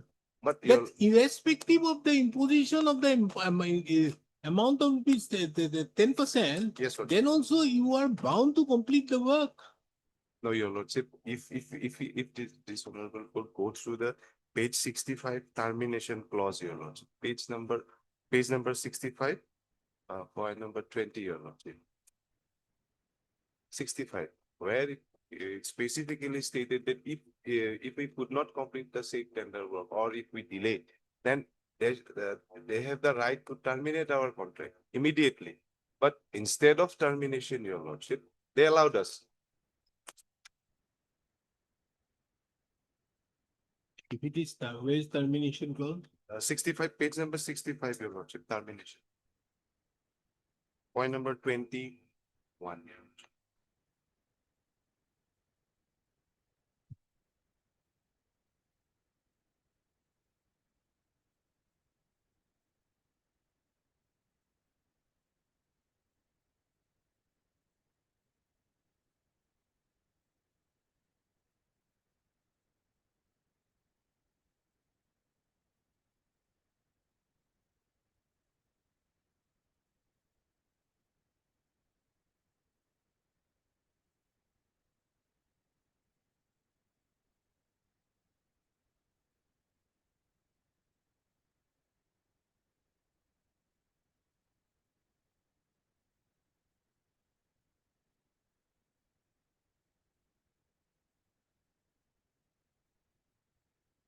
Where is the work order? Work order at page number, your lordship, Page? page 37. Annexure 3. E-tender notice, your lordship. What is the 37. amount? Amount was earlier fixed on 96 lakhs 19,081 rupees, your lordship. No, this is the tender. Yes, lordship. Where is the work order? Work order is a contract. Yes, lordship. Page?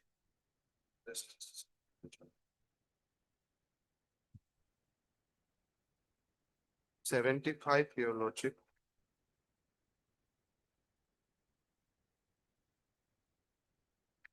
The contract is for 73 lakh 73 lakhs 76,871. and they have deducted how much? Deducted 7 lakh 10,000, so and so. Oh, they should have deducted something more, no?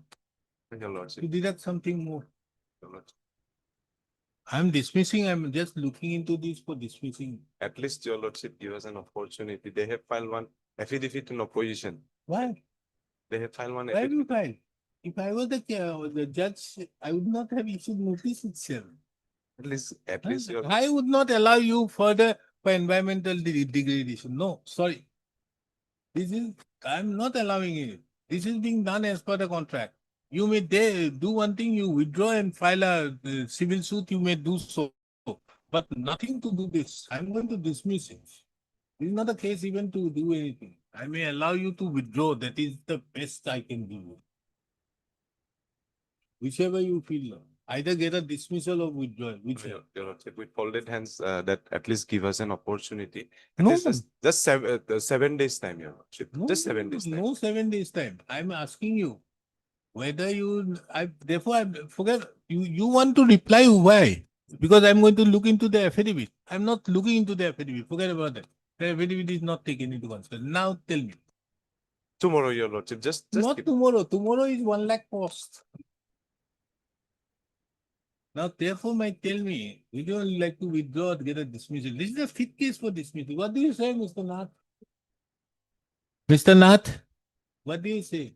Or are you too busy taking over the charge of Mr. B. Gogoi that difficult to, means you are have to deal with all PWD matters, not able to concentrate in this matter? No, I have seen. Then, In fact, one of several notices were given to him. He accepted that we have made it clear in the writ petition. He has annexed, in fact, that you are working under liquidated damage period. Your delay because of his slow progress. We gave him repeated notices.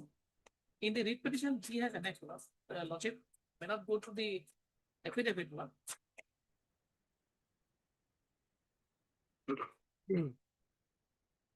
And he accepted that he completed the work. And whatever we have done, we have. I done think this for- is a case for dismissal with cost. Tomorrow, if tomorrow. Yes, Lordship. 1 lakh, huh? No, no, your lordship. No, no, 1 lakh cost we tomorrow. I'm giving you No, no, because your I want to impose cost. No, No, this is a, or 60,000. no, You see, they have not charged, they have actually little amount is less. You do want to do some good service to the people. You we see, the have- contract agreement was Lordship. of 7 crores, 73 lakh 76,871. And you have been imposed a liquidated damage of 7 lakh 10,000. 10,000. Yes. So However, it should have been 7 lakhs 30,000, 27,000. Lordship, we have completed the state 37,000. tender work. So on this 7 lakh 27,000 will be the cost. Lordship, we have completed the safe corner tender work on 71 lakhs. We have annexed it. And if your lordship go through the completion certificate that is mentioned, that is why your lordship executed value 71 lakh 159 rupees at page number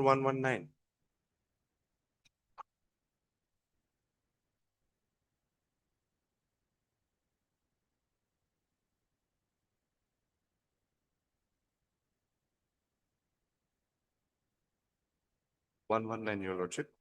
Executed value 71. So therefore they are charging with Yes, 7 lakh 7 1,000. I think you, as per the clause out here, you should have done something more. 7 lakhs 30. So, 7 lakhs. So you do one thing, we impose that cost upon you. Anyways, you had to pay to the High Court, to the Legal Service Authority. Your lordship. Shall be 10%, shall not exceed 10% of the executed value. Okay, executed value is this much. Okay, this has to be done subsequent only. You cannot impose then. It will be very harsh, your lordship, to me. There's nothing harsh about it. We dismiss it. Page one. We are going to withdraw it. Your lordship. At least that may be considered. What? We are going to withdraw this petition. With some cost. No, your lordship, at least, Withdraw and go before the civil court. yes, no. Or take the issue as per settlement of dispute. Yes, 19. Lord. They may be more lenient than me. Lordship. Okay, heard Mr. So-and-so, the learned counsel appearing on behalf of the petitioner, and Mr. Deenath, the learned counsel who appears on behalf of AEGCL. APDC. Huh? APDC. APDCL. APGC. Full stop. The petitioner, the learned counsel of the petitioner submits that taking into account that certain issues, certain disputes would require certain factual adjudication. The petitioner would like to withdraw the instant writ petition and avail remedies in terms with section clause 19 of the, what is that? Clause 19 of the, Any tender document? what is this? How is it happening like this? What type of document you have been including? Tell me. Mr. Counsel, Lordship. tell me, this is also one ground. Not wrong. Kindly see chapter 4, huh? Chapter 4 is 1. Then page 63 comes 32. Document at the Then top- at the- 33. Then you see 64 is. Do you think that English language has become like Urdu? The problem is that whenever I file this petition, your lordship, the clerk has. Each 10 is after page 12. Yes, lordship, it's a very. But at the bottom, It's sincere apology for it. at bottom. This is also my you mistake. find the I accepted that. As per clause 19 of the clause, 366. what clause is that? Clause 19, huh? Settlement of dispute, it is Ah, negotiation. and clause 19 of the, tender- what is that document? Tender. document. Huh? This is a tender document. Clause 19 of the, wait. Very difficult to find out. Of the, chapter 7 comes before chapter 4. Chapter 6. Means this is absolutely, what have you done? No, yes, Lord. It's my fault. I accepted it. Okay, Kindly then we pardon have me to for go it. back to find what is the document. Look Wait, at the wait. Entire document. To I have given. the clause 19 of chapter 3. Look. clause 19 of chapter 3, bracket instruction for bidders and special conditions of the bid document, of the contract document.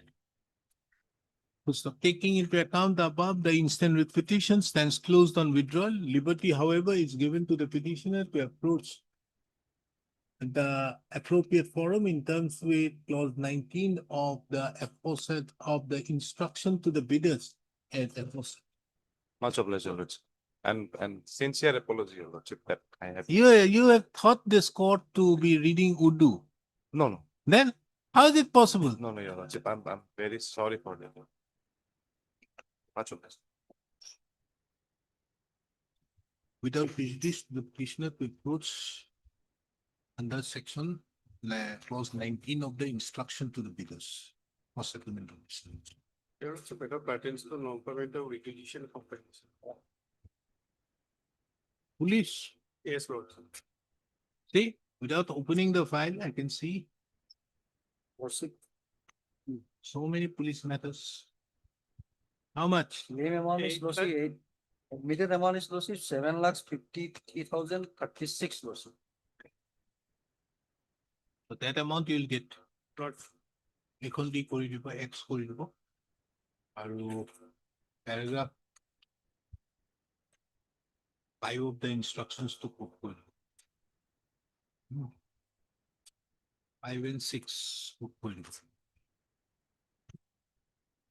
Admit কৰাৰ কাৰণে এইটো আমাক police office দিব X কৰি দিছো time period. 6 months. 4 months. 6 months. 6 months. Apply. 3536 Lordship, today we have filed affidavit. We have to Admitted, my lord. All the entire amount. yeah it comes. Police, another police. The police, they have filed affidavit, but they have admitted all that. Admitted. Can I keep the copy, my lord?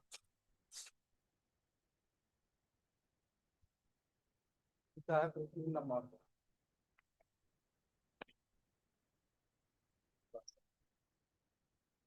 Yes, ma'am.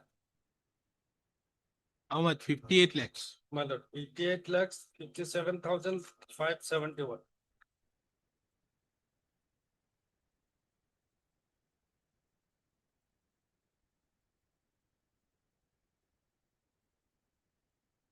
I will 4 and 5 cook will go the affidavit file. Huh?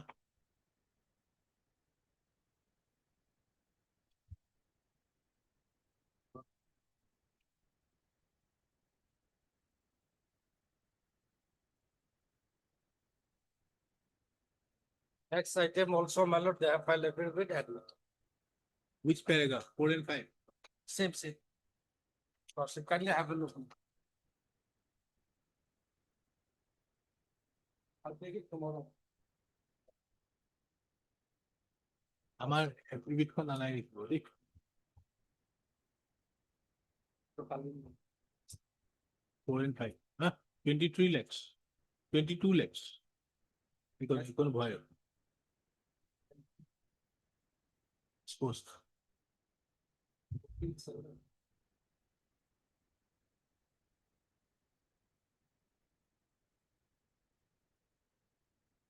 In respect to item number 37 and Lordship 39 to 46 Lordship, my lord, keep some time. We'll file affidavit. 37 37 Lordship and 39 to 46 Lordship And 51. and 51 also Lordship. you want time Lordship. for filing affidavit. Lordship. All are connected matters. All are connected matters. Connected matters. Trade subsidy. Rejection of right subsidy.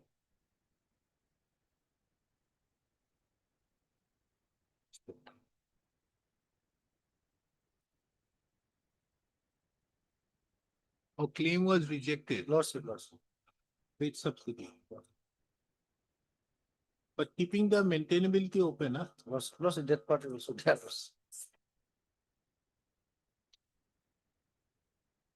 The instant batch of writ petition are filed by the petitioners challenging the decision taken by the state level committee of freight subsidies.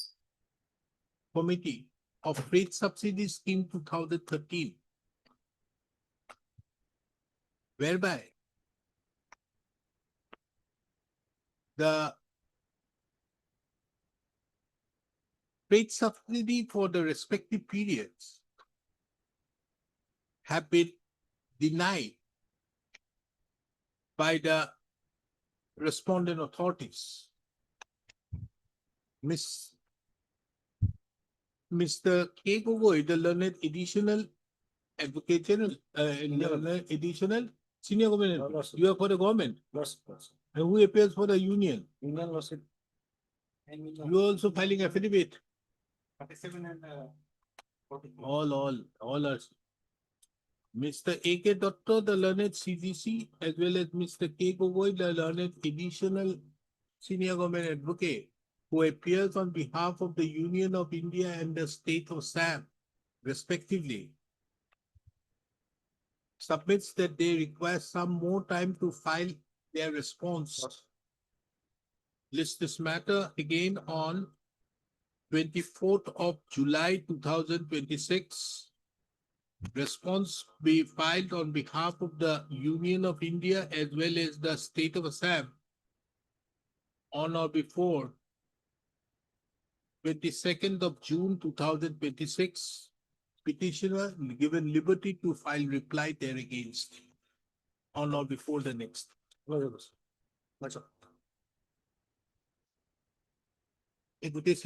are the matters, Mr. Todi? Kindly give it to Lordship, them. 37, You are appearing for all?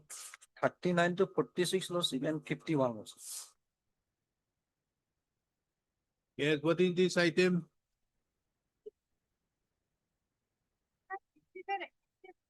You are counsel preparing for what petitioner? You are fighting against whom? Huh?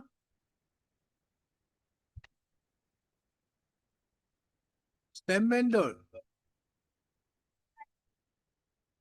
Now what has happened?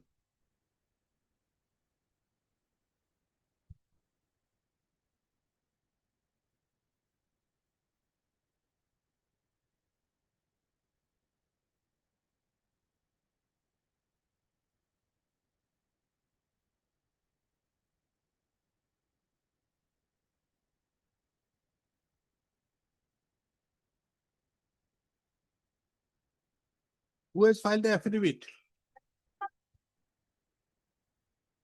What did they say?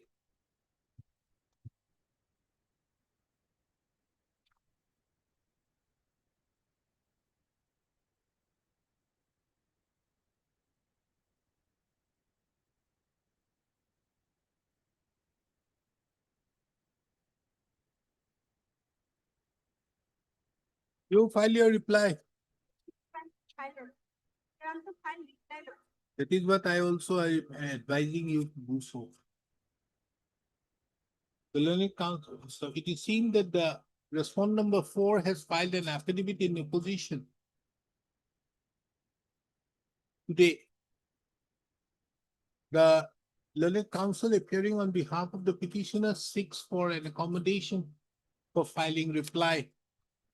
List this matter again on 19th of June 2026. In the meantime, reply be filed on or before 17th of June 2026 by the petitioner.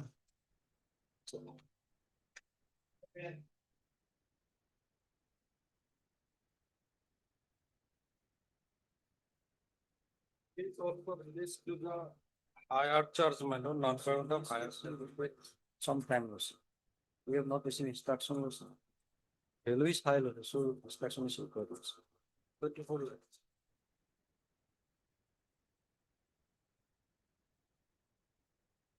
Why does your assisting counsel, Mr. L. Mohan, who was appearing, submit before this court that the petitioner should be paid as per Kamseral? That is the submission which is recorded on 28/1/2026. They will be happy? And lordship, yes, we are happy lordship. Happy. You want that? No.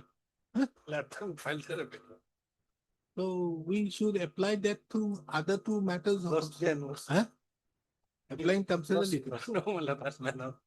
This being No, submitted, the no, court, no, however, noticed that there is no This is so not acknowledgement of liability of dues by the head of the department, chief engineer. This is police or chief engineer? Police, master.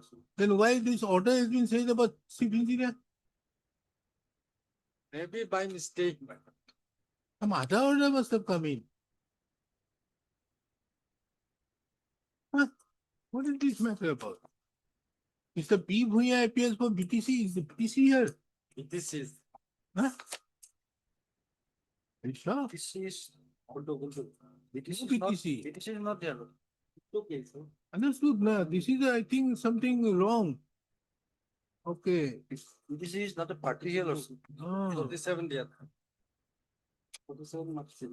Here also, on the date on which notice was issued, in view of non-annexation of the admissibility liability from the head of the department in terms of so and so, the issue of maintainability of the requisition is kept open in terms of temporarily. No, my lord, we have filed our affidavit. Oh. Don't file course. It's a different type of here. Here he is claiming some amount, no, isn't it? Police. Police, my lord, all. Then 47 to black.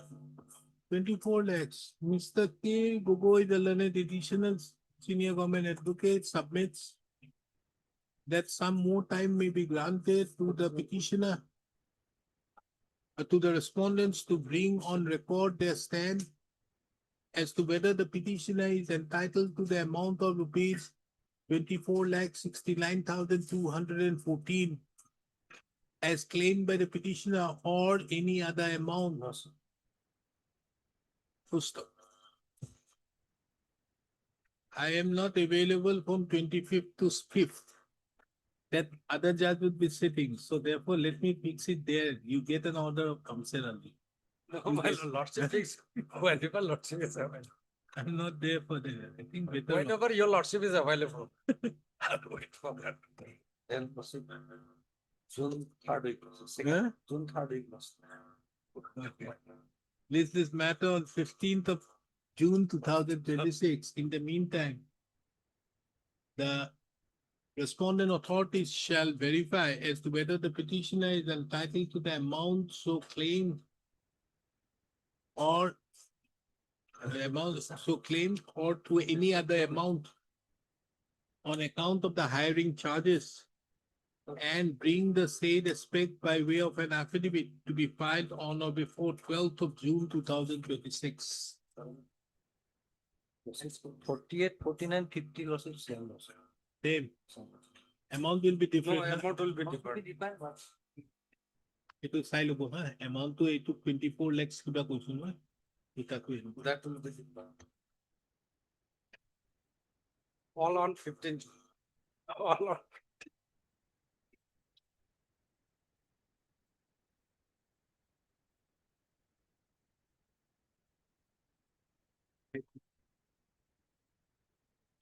In a summary rejection of a tender. By HCI.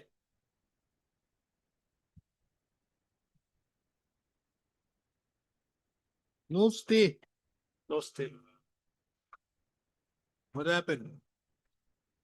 What has happened? You find over it. Okay, he's not asking for time. You're not asking for time. Lordship, we have received a copy just now. Therefore, Lordship. Okay, you want time, very well. I'm happy. No, Lordship, but in early hearing, any second week or third week of June, Lordship. Early hearing, Lordship. In the meantime, I'll file my reply. Any fixed Mr. BP Bora, because I was free today, I have no matter. Anyways, BP Bora, the learned counsel appearing on behalf of the petitioner, submits that an affidavit in opposition has been filed by the respondent number 224 today, and he would like to go through the same and if necessary file a reply. Accordingly, list this matter on 3rd of June 2026. Reply be filed on or before 1st of June 2026.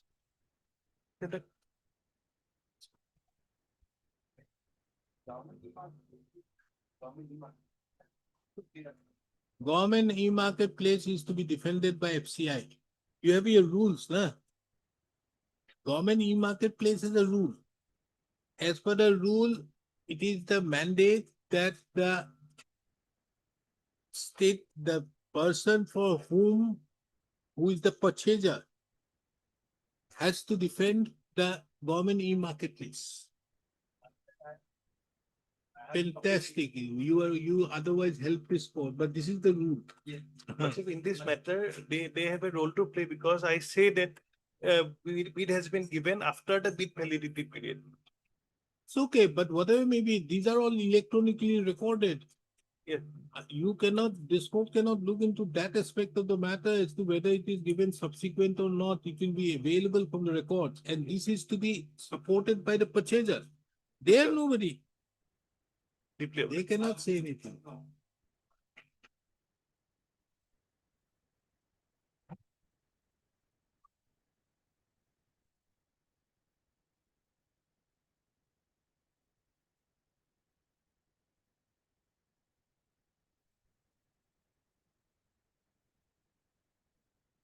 Lord, they have filed, they have filed affidavit, my lord. We would need some time to. Who has filed affidavit? You, today.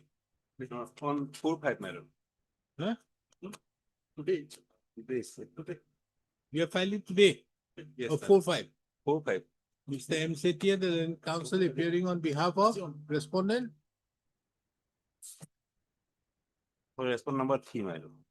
No, who, you are paying for whom? Madam, 1 minute.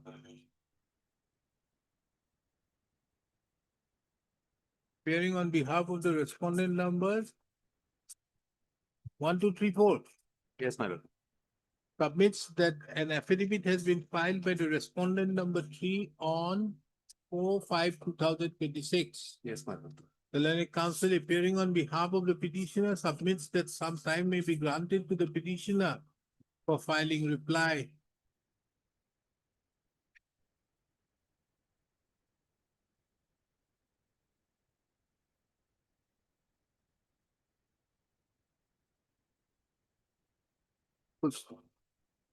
Taking into account the above, no urgency. My lord, 1 week time may be. The learning counsel for the petitioner submits that the reply would be filed within 1 week. List the matter on 25th of May 2026. In the meantime, the reply be filed on or before 25/2026.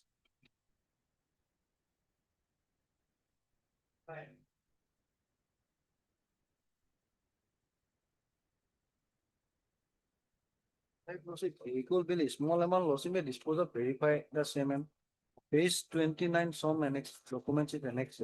Page 29 loss. Scorpio, what is there? Page 29, direct claim is losses. 3,68,444 losses. And page 30 losses. We do one thing. Fifth column is there. No, we do one thing. Have it on 15th. Let's say fixed. You get your instruction. This is how I deal with the police.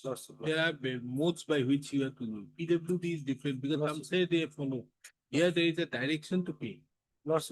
Then you get your what you call the instructions. I have no difficulty. Otherwise, on the basis of that particular document, It's okay, but that document, on the basis of these documents, the problem arises is whether you never know, na? Problem arises there. The petitioner hearing claims an amount of rupees 3,68,444 towards unpaid hire charges of the petitioner's vehicle, which was hired by the respondent authorities during the period from 16/3/2022 to 30/9/2022. It is noticed that it is taken note of that on 23/2026, instructions were sought for as to whether the petitioner hearing would be entitled to the same by filing affidavits. No affidavit have been filed, as well as the instructions, neither any instructions neither any affidavit nor any instructions have been placed before this court. Mr. K. Gogoi, the learned additional senior government advocate, submits that due instructions shall be placed on the next day. Accordingly, this court fixes the matter again on 15th of June 2026. In the meantime, the respondent authorities shall verify as to whether the petitioner hearing is entitled to the amount of rupees 3,68,444 as claimed by the petitioner or any other amount on the bills so submitted by the petitioner, and place such instructions before this court without fail. 15/6, huh?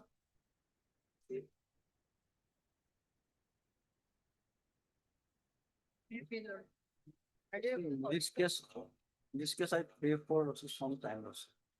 What We is have that? communicated- No training during the.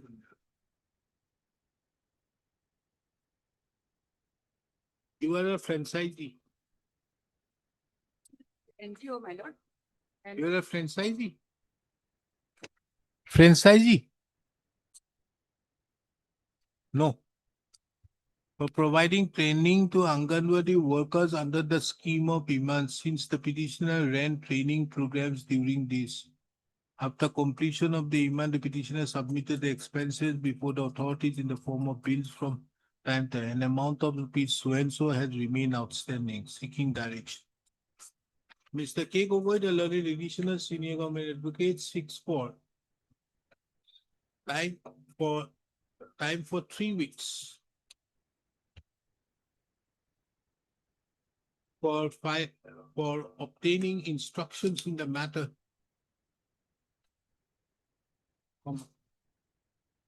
List this matter again on 19th of June 2026. In the meantime, the respondents are directed to bring respondents, and more particularly the respondent numbers 1, 2, 3, and 4 are directed to bring on record their stand by filing the affidavits on or before 15th of June 2026.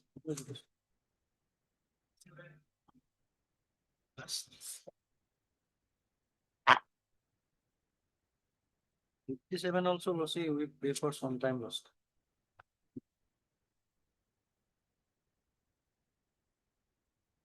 Same order type query.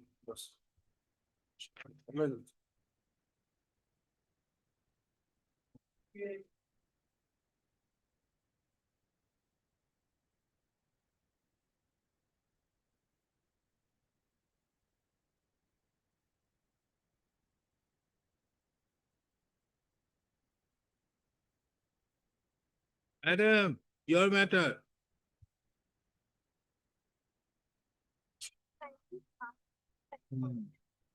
Why? Have you filed the additional affidavit? What does it say? Show me the additional affidavit. How is these two person connected?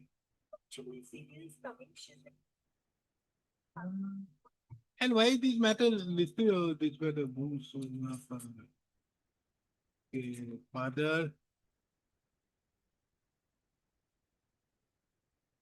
Mahavir Prasad Swarnakar. Mother Lakshmi Swarnakar. Sabitri Swarnakar. Who is Sabitri Swarnakar? Huh? Vijay Swarnakar.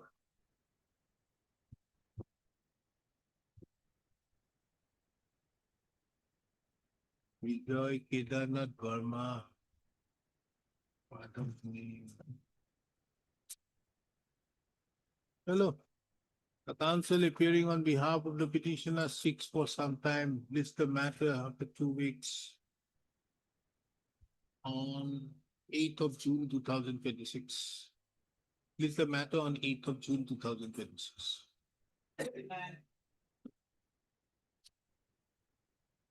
May I plead the lordship? My lord, I have filed one additional affidavit, my lord, bringing on record the earlier site visit certificate and the manner in how it has been issued, my lord. As a practice, my lord, an official of the concerned executive engineer office has to be deputed along with the. Is the last item? Last. Okay, we have another 1 hour to go. Yes. I have filed one additional affidavit, my lord. It starts from page 88, my lord. So we have stated how the site visit certificate is verified by the executive engineer. As a practice, my lord, one office is I, not has Vivek Dairy, so and so on behalf of Kamrup Enterprise along with so and so have visited the site of the proposed remodeling improvement of the alia. On 11.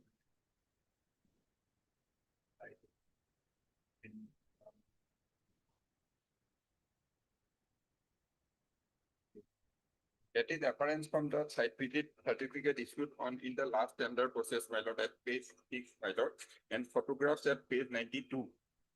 Because one office staff of the office of the executive engineer has to accompany the tenderer or representative of the tenderer. And the photograph has to be taken accompanied by an office staff, my lord. Because if he takes a photograph alone and that Yes, what is your instruction? Why didn't you Lordship, give it? Lordship, we have seen, Lordship, the notice inviting tender was issued on Lordship 13/3. And the petitioner, as per my instruction, Lordship, visited the office of the engineer, Lordship, on 1/4/26, Lordship, for the certificate, Lordship, the certificate. And they say, Lordship, on from Lordship 1/4, they were busy in Lordship, they are not available, Lordship, they were busy in election purposes. This is the instruction. So if that be so, then you have. And they have also stated that, Lordship, they already 2 visit certificates have been issued to him. Huh? Earlier occasions, Lordship. So, so therefore, did you inform him that certificate would suffice? That is not there, Lordship. So then, That is not there. I think better you file your affidavit. Not, We may have to close it. In the meantime, we have stayed it, no? yeah, Lordship, Lordship is state. I have stayed it. Lordship, for date, maybe. Short date only I'm giving you, because then you have to do it properly again. It has to be returned out of. It has to be retendered because of the fact that the site visit certificate which has been not issued, admittedly, then you bring it to the notice of the court, then we obviously, when there is the site visit, therefore he was not allowed to submit. And if he is not allowed to submit, then he violates his right under 14 and 19(1)(g). That is there. So, but on the basis of verbal submission, it would not be proper. Lordship, it is there. No, understood, but Lord- then also, Lordship. it would not be proper, because you see, the moment I do so, there are certain persons who have submitted. Now, Yes. they would also be affected, and they had Yes, certain permutation combinations. Yes. So put it on affidavit. Lordship.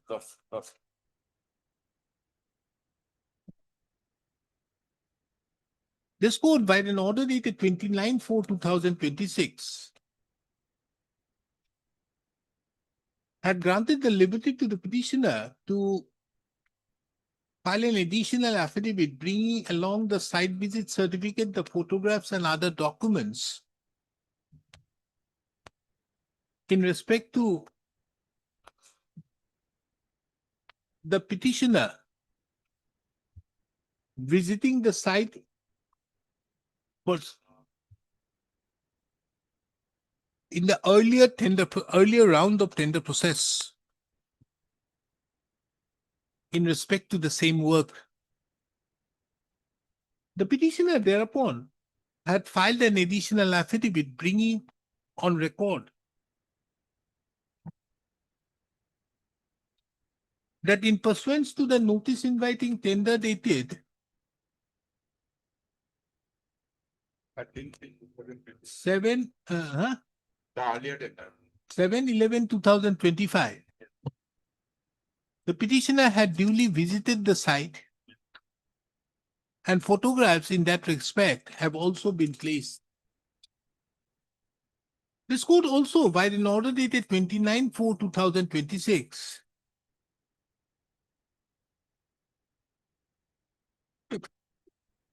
inquired with the learned counsel appearing on behalf of the petitioner.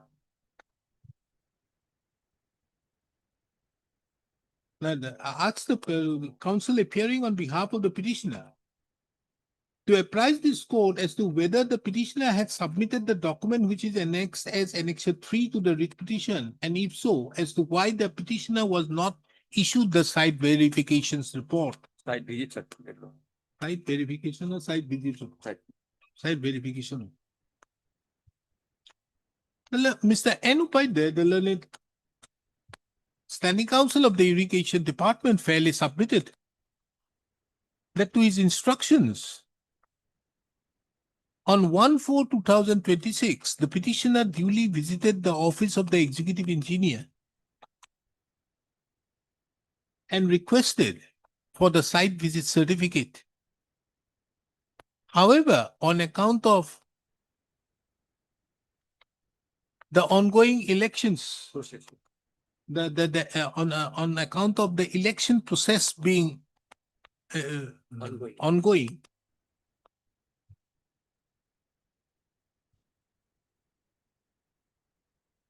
no steps were taken for issuance of the site visit certificate to the petitioner.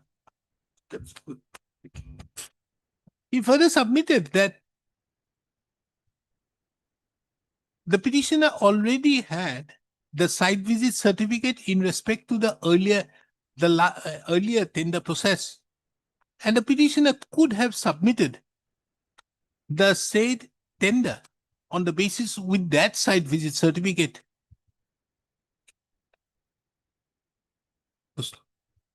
However, this court thereupon inquired with the learned counsel, standing counsel for the irrigation department, as to whether in the terms and conditions of the notice inviting tender, such a clause is mentioned that the site visit certificate obtained in the earlier tender process can be used for the present tender process. Mr. N. Upadhyay, the learned standing counsel, fairly submitted that there is no such clause to that effect. It is also the opinion of this court that what Mr. N. Upadhyay had submitted be brought on record by way of an affidavit.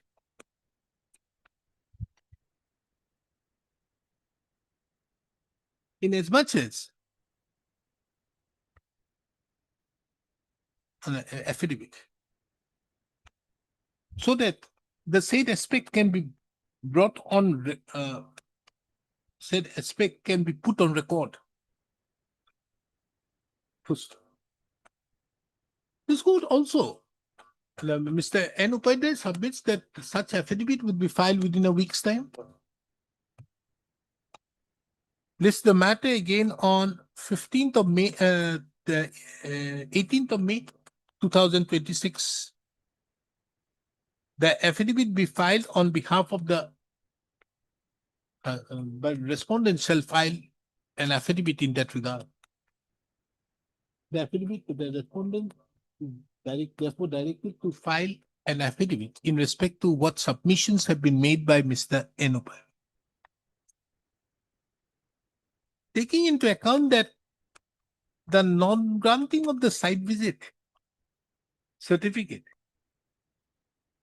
amounts to not permitting the petitioner to participate in the tender process, which prima facie appears to be in violation to Article 14 and 19(1)(g) of the Constitution. This court, therefore, continues the interim order which was passed on 29/4/2026 till the next date. Deeply obliged.